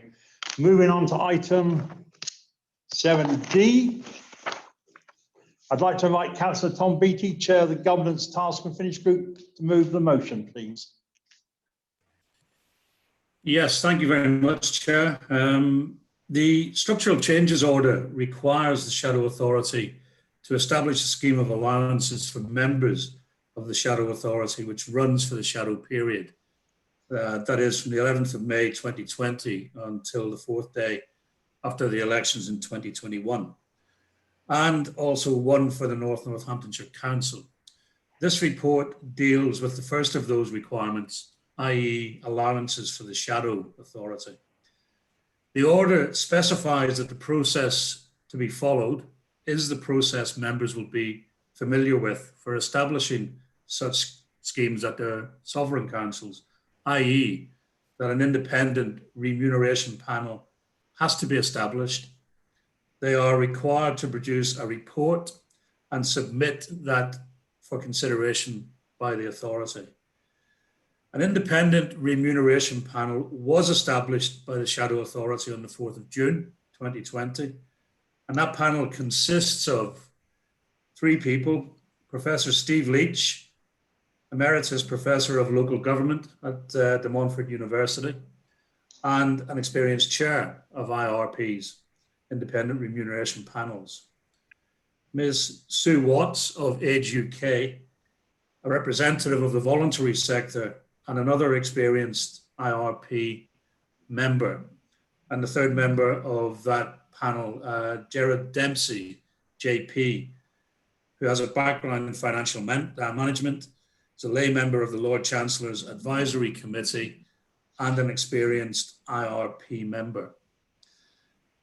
The panel have produced a report which is attached to this agenda item at Appendix A, and a summary of the allowances recommended is set out in paragraph 310 of the covering report.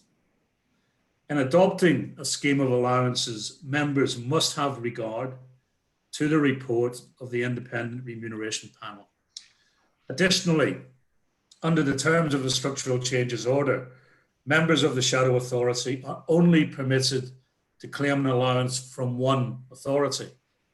Thus, they can claim an allowance from either the Shadow Authority or from the Sovereign Council, but not both. Members will note that the allowances recommended in the report by the Independent Remuneration Panel are at a level that is less than the allowances agreed by each Sovereign Council. And thus, whilst the Shadow Authority are required to establish a scheme, it is unlikely that any allowances shall be drawn. I would like to thank the members of the Remuneration Panel for their work in producing the report and making recommendations to this authority. In due course, they will report on their recommendations for allowances for the North Northamptonshire Council. And in conclusion, Chair, I would move the recommendations set out in paragraphs 2.1 and 2.2 of the report. Thank you. Thank you. Councillor Jill Mercer to second, please. Thank you, Chair. I'd like to second, but I would like to explain particularly why. I was on the Remuneration Working Party for the Joint Committee, and so was one of the people that had to choose the appointment panel, and we chose these 3 people that were appointed on the 4th of June by this council. So I'm very happy that our work was carried on in that way. But I'd just like to point out a couple of things with regard to the next stage, i.e. point 2. They will be going on to work on the next stage for the full authority. Now, one of the things that our working party was hoping to do was to do a scoping report.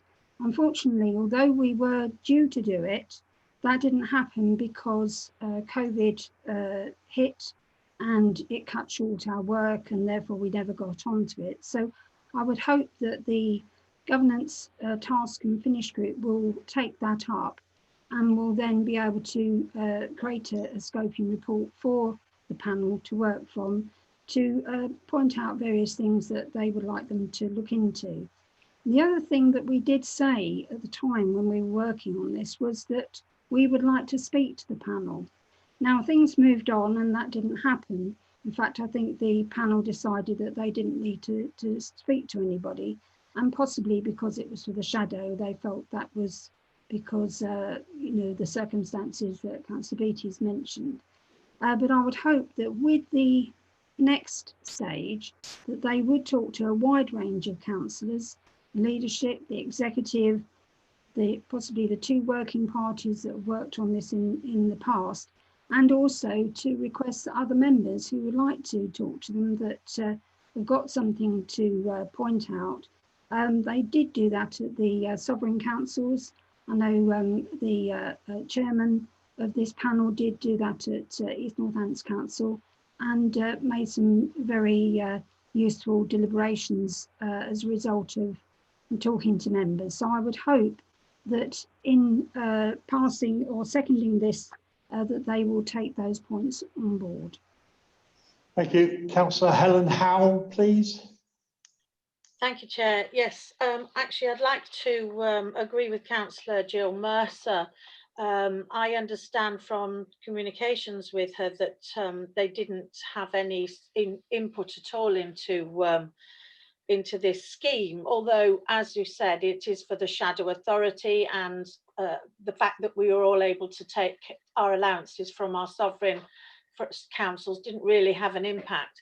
The problem with that is, obviously, moving forward, we need to ensure that anybody that does need to make representation to the remuneration panel for the full authority has the opportunity to do that.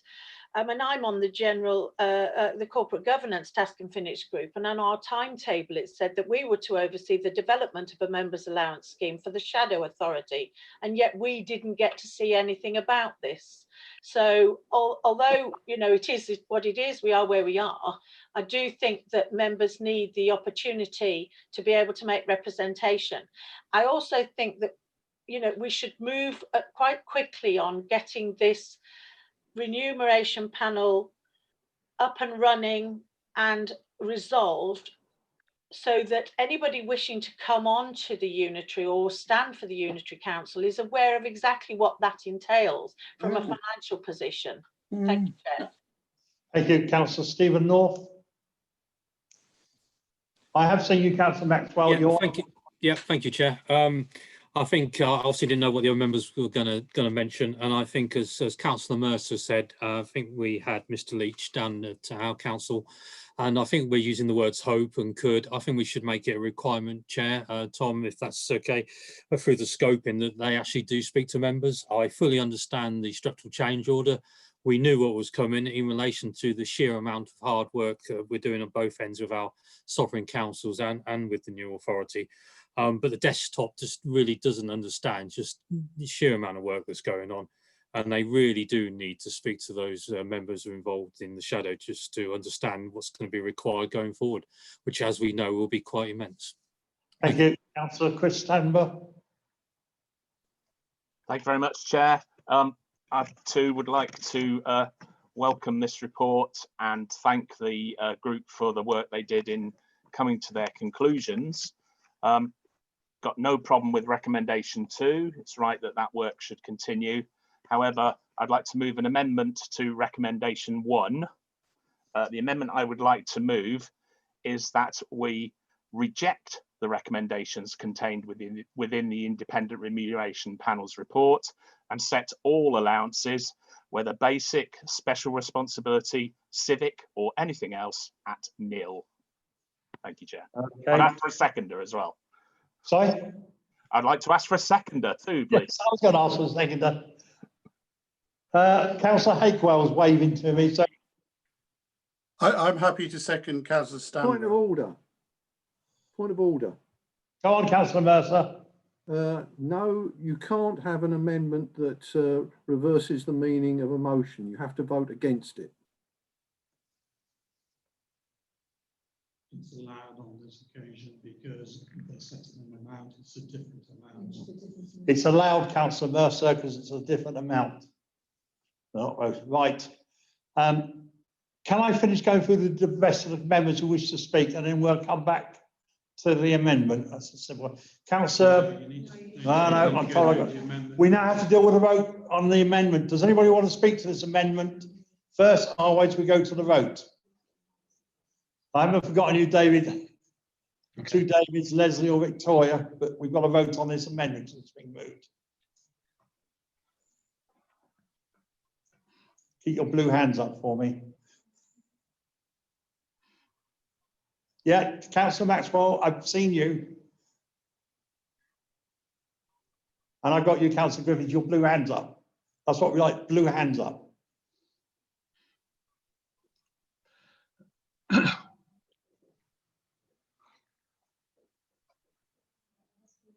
so we're launching the poll now for the amendment that the amount of the allowances for all allowances, basic and special responsibility allowances are set at nil. Okay, so we're launching the poll. All allowances, regardless of what they are, will be set at nil. So the poll should be coming up in a moment.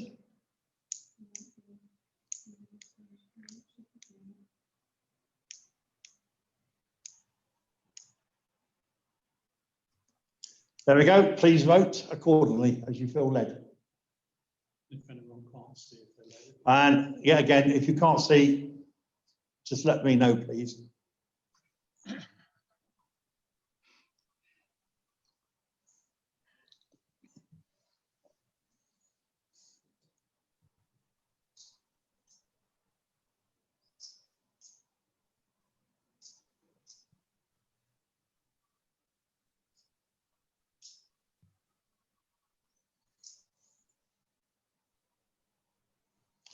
Right, polls over.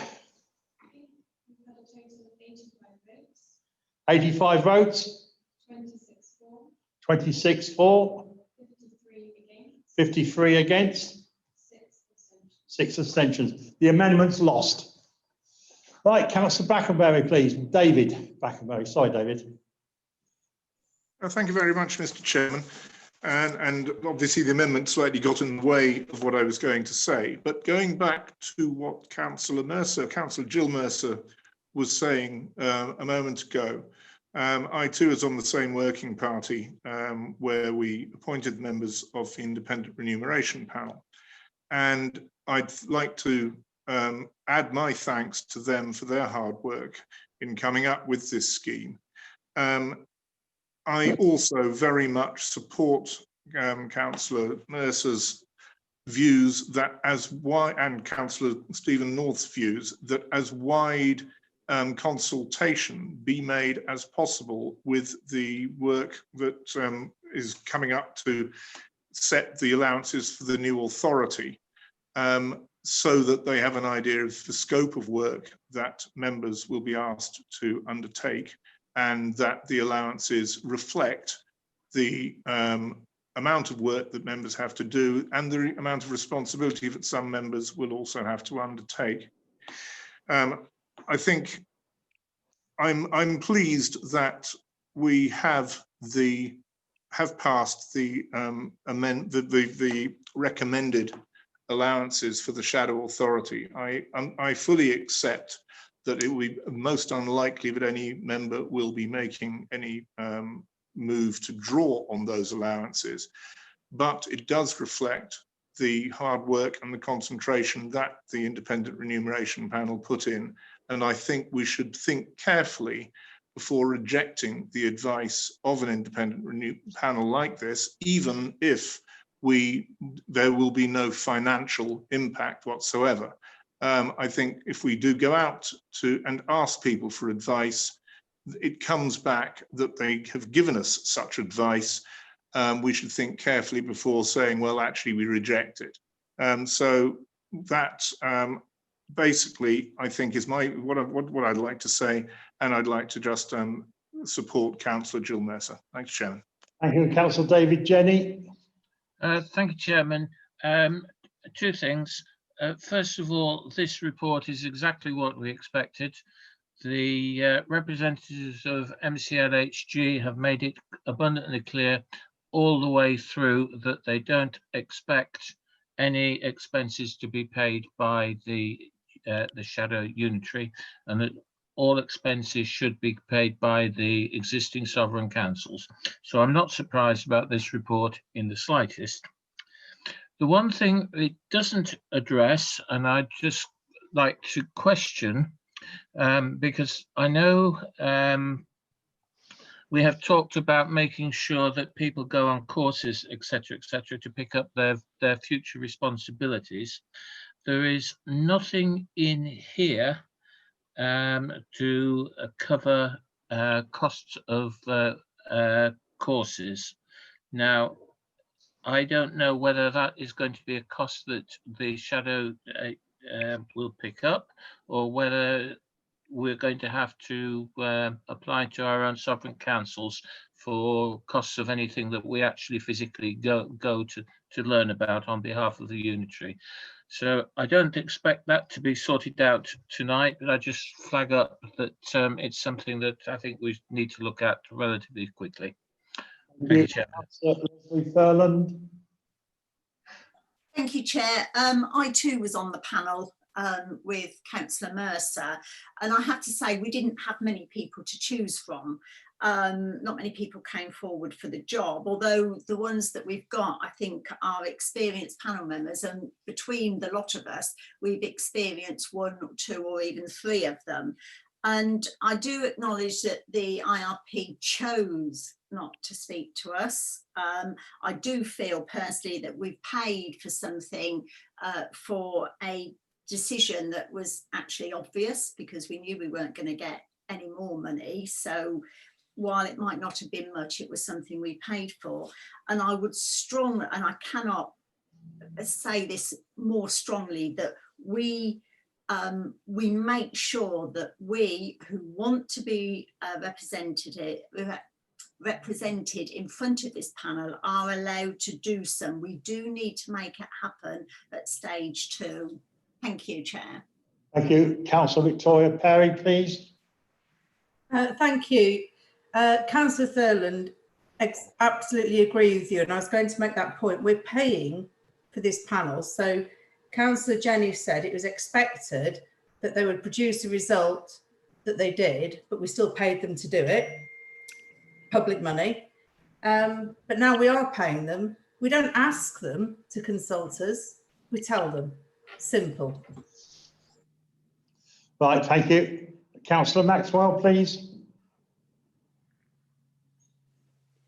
I would like to say, actually, I do agree with that last remark. If we're paying people to act on our behalf, to actually advise us, then basically they should actually talk to us.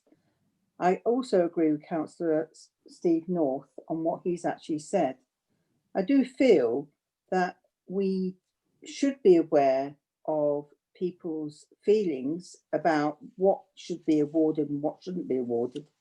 But if we're looking to next year, people who are thinking of becoming councillors should be aware not only of what the remuneration is going to be, because the time involved in being a councillor could actually be counterproductive to the actual job that they're actually doing. They may have to consider whether or not they can give the time, because the actual cost involved may mean that they can't do it.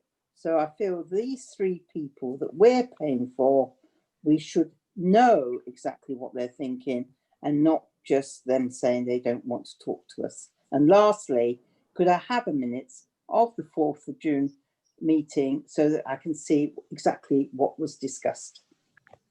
Thank you. Thank you. Councillor Stanver. There you are. Thank you, Chair. Yeah, I was just going to ask, when it comes to the vote, please would you take a separate vote on each recommendation? I don't think anyone could have any objection to recommendation 2, but there may well be differing views on recommendation 1 as it stands unamended, and some people may be for and some against. And I wouldn't want to be voting against recommendation 2, which is perfectly sensible. So perhaps you could consider taking separate votes. Thank you. Consider. Thank you. Councillor Ruth Groom. Yeah, thank you, Chairman. Having been on the council a very, very long time, I do remember working with Steve Leach in the past, and I'm very surprised that he and his colleagues didn't consult councillors, because in the past, when he was working and his colleagues were working for Kettering Borough Council, they did speak to councillors. One thing I think is very important, thinking of future councillors, is that it's very clear that people with caring responsibilities who are thinking of standing for the council will have some reassurance that caring costs will be reimbursed. If people have caring responsibilities and they have to pay for somebody to look after their relatives while they're on council, they're at council meetings, it would really make a difference as to whether they would stand or not. It's very important that people with caring responsibilities don't feel excluded from serving on any future council. Thank you, Chairman. Thank you. Councillor John Farrar. Farrar. Farrar, sorry. Farrar's the name. Okay. Farrar's the man. Just a point that we've been waltzing around with all of this. That's all in the past. That's what's happened. I think, although they're an independent panel, I think we as a council would be in a position to set the guidelines, I would have thought. We would have been in a position to set the remit. And part of that remit would be to say that they need to talk to councillors or they need to talk to Tom Mix or anybody else. So I'm just wondering if it is our opportunity that we actually dictate the terms. I might be wrong. I've been wrong before. Thank you. Councillor Hakewell. Thank you, Chairman. Just really to complement the questions that have been answered or the points that have been made about talking to all councillors. There are 150 or however many. I also take the point of Councillor Ruth Groom about caring, and this is slightly subsidiary, but if there is some view after the May elections, irrespective of COVID, as to whether virtual attendance at council meetings might be possible. The reason I say that is that when we talk about carers allowances, it may well be that people can be encouraged to become councillors who physically can't get to council meetings but can contribute. So I just lay that particular point down. The second aspect is whatever these deliberations are, they need to come out early because all the political parties and those of none will be how can you say, encouraging people to stand, and therefore that needs to be sort of early in the new year to understand what the allowances are. And I think the other thing to make clear to the community is these are allowances intended to make up for the loss of earnings that one would have originally had in one's job, not salaries. And I think all of those points need to be made. Most importantly, these deliberations need to be widespread and available to potential candidates, not left to the very last minute. Thank you, Chairman. Thank you, Councillor Jill Mercer. Thank you, Chair. Councillor North brought up put the thought in my mind that perhaps we ought to have an amendment to the part 2 that suggested that in something like there should be a scoping document which will outline the wishes of the council, and that one of those wishes is that members will be consulted. Presumably the task and finish group would work on that scoping report, but I just wonder whether we could perhaps put an amendment in, since quite a few people have said that they think that that is a requirement, and I think it would be, as several people have said, it's up to us to say rather than just expect it happens. Well, the monitoring officer, he will take that away anyway, and that'll be added in. So you don't need to vote on that. Chairman, I'm suggesting proposing an amendment. Well, I just said to the monitoring officer had to take that away. I'm quite happy to set the amendment, but you already got what you wanted. It's going to be put into scope for the next stage for you. Okay, right. Thank you, Councillor Ty. I'll come to Tom anyway in a minute. Thank you, Chair. I totally agree what Councillor Ruth Groom has said. I've been involved in on 2 occasions with 2 of the panel over a number of years ago about the getting involved with the councillors at the county council at the time.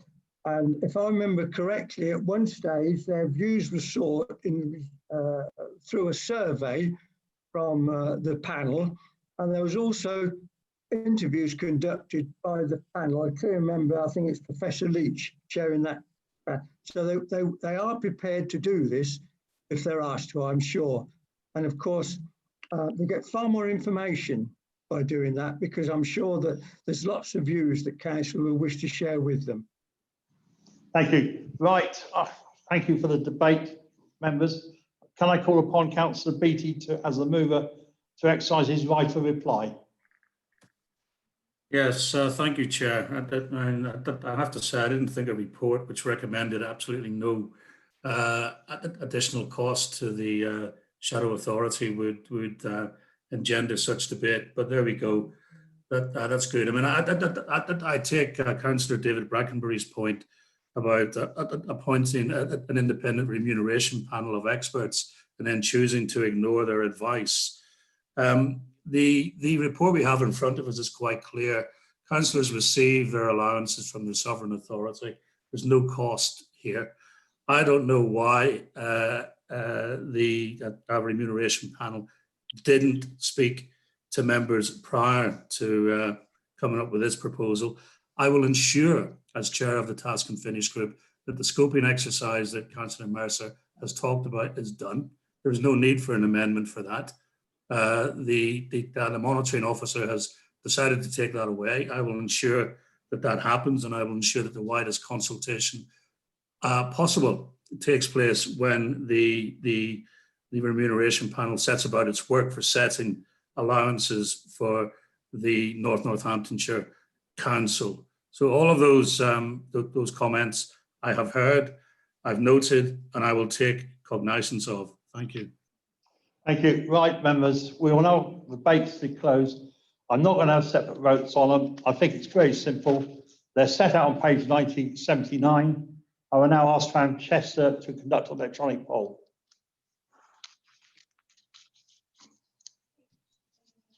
They are, it's up in front of you.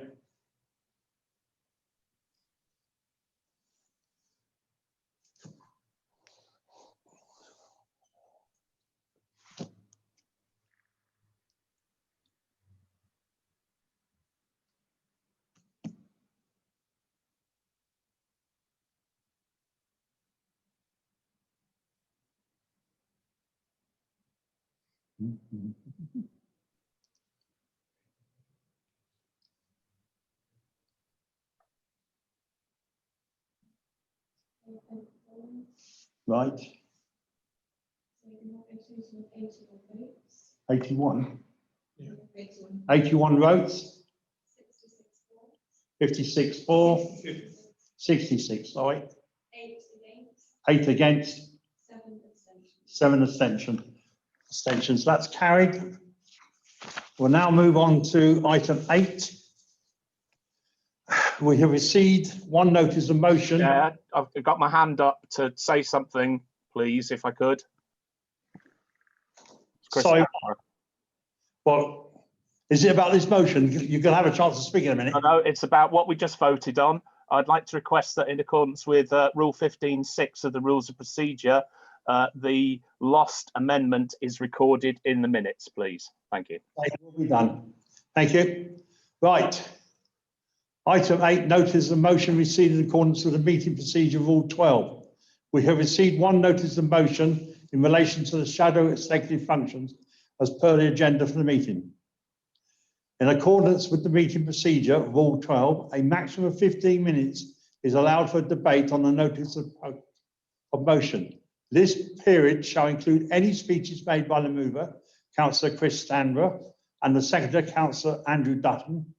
At the end of the debate, Councillor Smithers, Jason Smithers, as the lead member for Highways, shall have the opportunity to respond. No speeches, including response, will exceed 3 minutes. No amendments to the motion may be moved, and the motion will stand referred to the Executive Committee. Councillor Stanborough, I invite you to move your motion. Thank you very much, Chair. Only 15 minutes to go, everybody. I'd like to propose the motion before you tonight.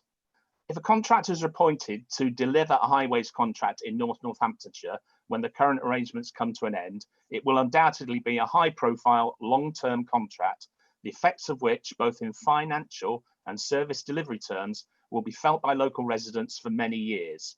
It is a process that should be driven by and properly considered by the new council, the council responsible for those finances and that service delivery.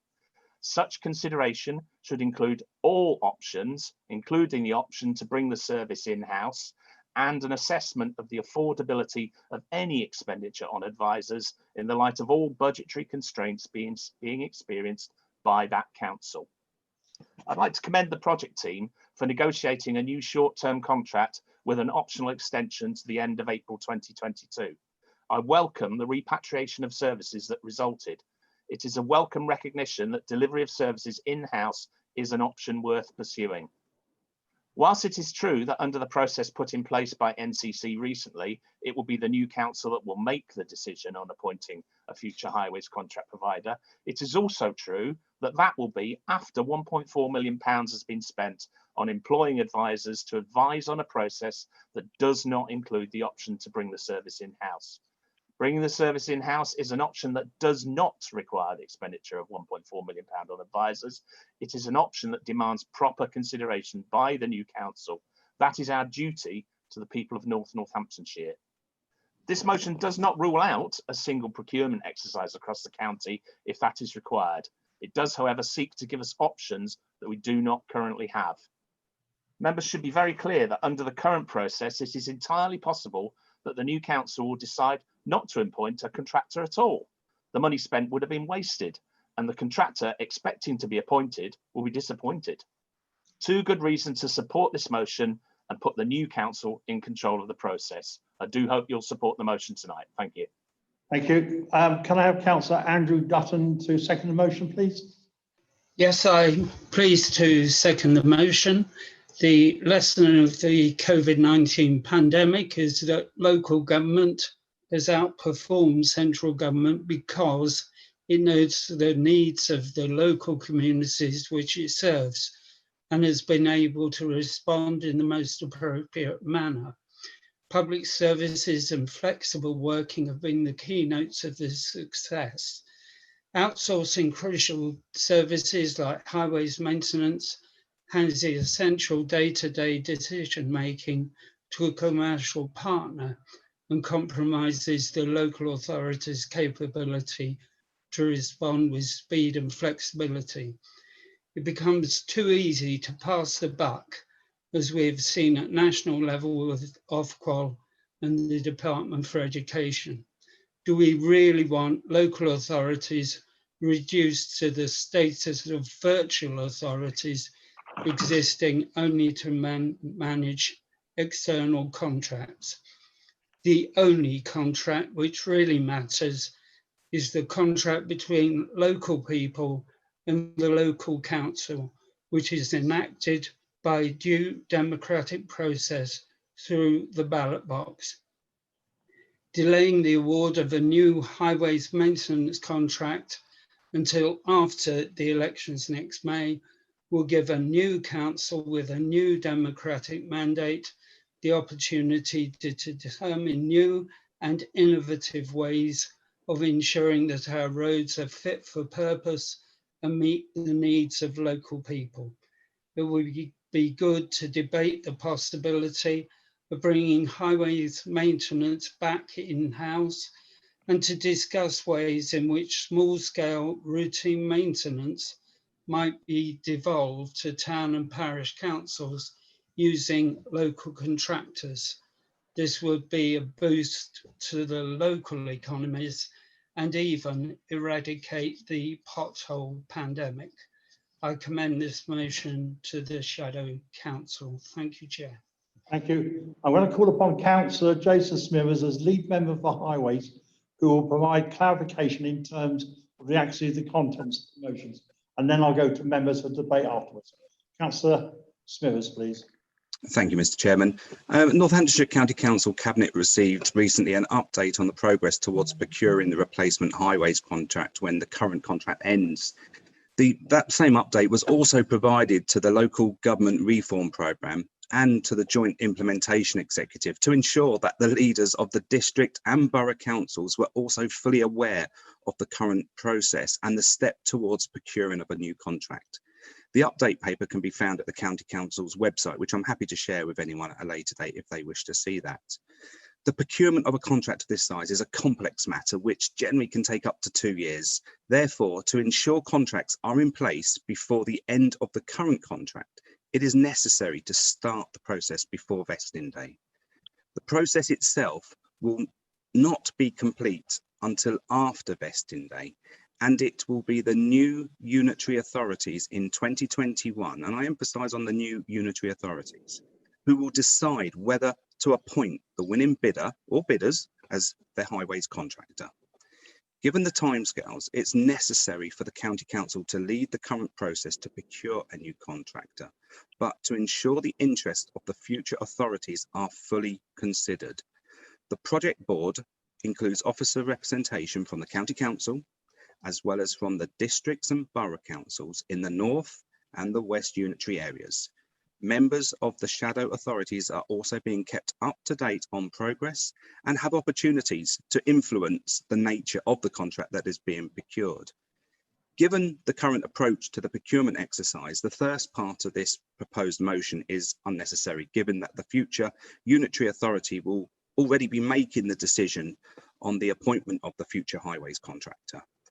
A full assessment of the benefits of bringing highways services in-house was conducted at NCC and also backed up by a scrutiny committee at Northamptonshire County Council back in 2019. This review concluded that it would be beneficial to bring some elements of the service back within the direct employment of the County Council. As a result, a number of services returned to the employment of Northamptonshire County Council on the 1st of April and the 1st of July this year, as outlined in the recent report to the County Council's Cabinet. As the procurement exercise continues, there will be the opportunity to consider which services the unitary authority wishes to have in-house and which are better delivered by an external contractor. Therefore, the second part of this motion is also unnecessary, as previous work has already undertaken a review of this nature, and the unitary authority can continue to influence and decide upon the benefits of bringing individual highway services back in-house if they so wish to. Thank you, Mr. Chairman. Thank you. Right, Councillor Hapewell. Thank you, Chairman. Just responding to some of those points. First of all, the new unitaries should not have their hands tied by decisions made by the shadow, or even to some degree by the County Council. The point being, if the Unitary Council, after the spending of 1.4 million, when it's in place in May, decides not to accept what has been put forward to them, by default, if it's going to take 2 years to do it, there won't even be time to take an option not to accept, because we're being told there isn't time to do that.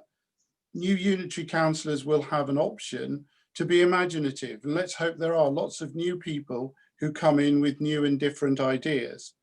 I also wholeheartedly concur with Councillor Dutton that as long as funding follows function, town and parish councils, and remember we'll have Wellingborough Town, Corby Town and Kettering Town along with Rushden, which is a large council, as long as the money comes to those councils, it's perfectly acceptable to think that smaller contractors can get out deft of foot and fill potholes very, very quickly, very economically, and less cost to the taxpayer than the current high level of bureaucracy.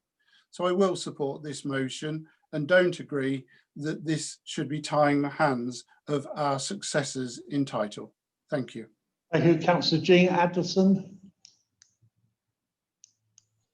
Thank you, Chair. I hope you can hear me. Thank you. Councillor Smithers gave a very full answer there, or response to the motion. However, as ordinary backbenchers, we find it very, very difficult to find the documentation that he mentions in the project boards, etc. So can we have some clarification? Is it 1 or 2 contracts? And what involvement have the members of the 2 new authorities had in the actual procurement process? Thank you. Thank you. Councillor Andy Mercer.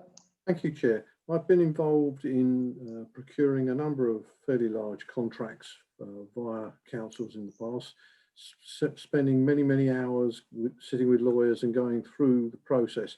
And a large chunk of the reason why it's so expensive and takes so long is because of the EU's procurement rules, which the councils have had to follow for many years. We're leaving the EU. Those rules should disappear very shortly. Therefore, it should not take 2 years and it should not take 1.4 million. I would like to see some sort of reassessment of a revised procurement system that would allow for more agile procurement and hopefully at a lot lower cost. And it seems to me that we are taking very much a worst case approach to this instead of trying to look for opportunities to branch out and be more imaginative and save the taxpayers' money. Thank you, Councillor Wendy Brackenbury. Thank you, Chair. I'd like to support Councillor Jason Smithers. He spoke very well on this, and as he said, this procurement is the highways procurement is a very complex one, and we do need to get started on this so that it is in place for the new unitary councils to continue. Thank you. And the highways obviously is something that affects everyone in the county, the north and the west. Thank you. There's 3 minutes left of the debate. Councillor Jenny. Oh, for God's sake, he'll take it all up.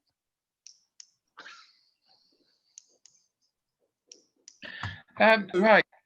I've been sitting in debates listening to the procurement of the County Council Highways contract for the last 2 years. And I have to say that professionally, I haven't agreed with all that's been done. And for those of you who don't know, I spent my professional life doing this sort of thing as a consultant, so I do know where I'm going. As far as my portfolio for growth and infrastructure, I totally take on board the comments that have been made regarding support for local industry and that sort of thing. And also bear in mind that I've got rural affairs coming in. Those are the sort of ideas and thoughts that I will certainly be looking for. Thank you, Chairman. Thank you. Right, Councillor Mark Pengelly. Yes, thank you, Chair. Any new contract must be investigated fully by the council that will be running it. And what we're having is a council that, let's face facts, have failed the people of North Hampshire over and over again, putting forward a contract that may not work. If we go by the history of what's happened with North Hampshire County Council, it doesn't give me a lot of hope. What we've seen in Corby and Kettering, the leader of this new council, Russell Roberts, Ian Jelly from Kettering, with Jean Addison and members from both Corby and Kettering councils, we put together a contract really well, working long and hard on a shared service. We looked at 3 different options, or 4 different options. Do we have it in-house? Do we have it outsourced, or do we look at hybrid? Whatever happens, this contract should be decided by those that will be working on this council, the officers and the members, not by people. Some people from the West will be making decisions on how this contract affects the people where we live. So I'm urging people to put this back a little bit and let's do it correctly. Doing it correctly can save millions of pounds for this authority, not lose money. Thank you, Councillor Bob Scott. You've got about 30 seconds, Bob. Oh, thank you very much, Chair. That's very kind. I'd just like to point out that the County Council ran the Highways Authority abysmally. I mean, they gave it powers where they made their own decisions, and they allowed that to happen. The staff they brought back to rectify that, the commissioners required it. So, you know, the reasons for bringing it back, I do totally disagree with the councillor. There is merit in bringing it back. I think people expect us to at least examine that position and give them a position of choice where they can contact their councillors and say what they would like. And that's what I would like to see happen, Chair. Thank you very much. The debate the debate is now closed. The motion stands referred to the Shadow Executive Committee. Last item 9. I can confirm there's no urgent items of consideration at this meeting. That completes the business of the meeting. I now declare the meeting closed and wish you a good night and thank you for partaking in the debates tonight. Thank you. Chair. Good night. Good night, everybody. Good night. Yeah.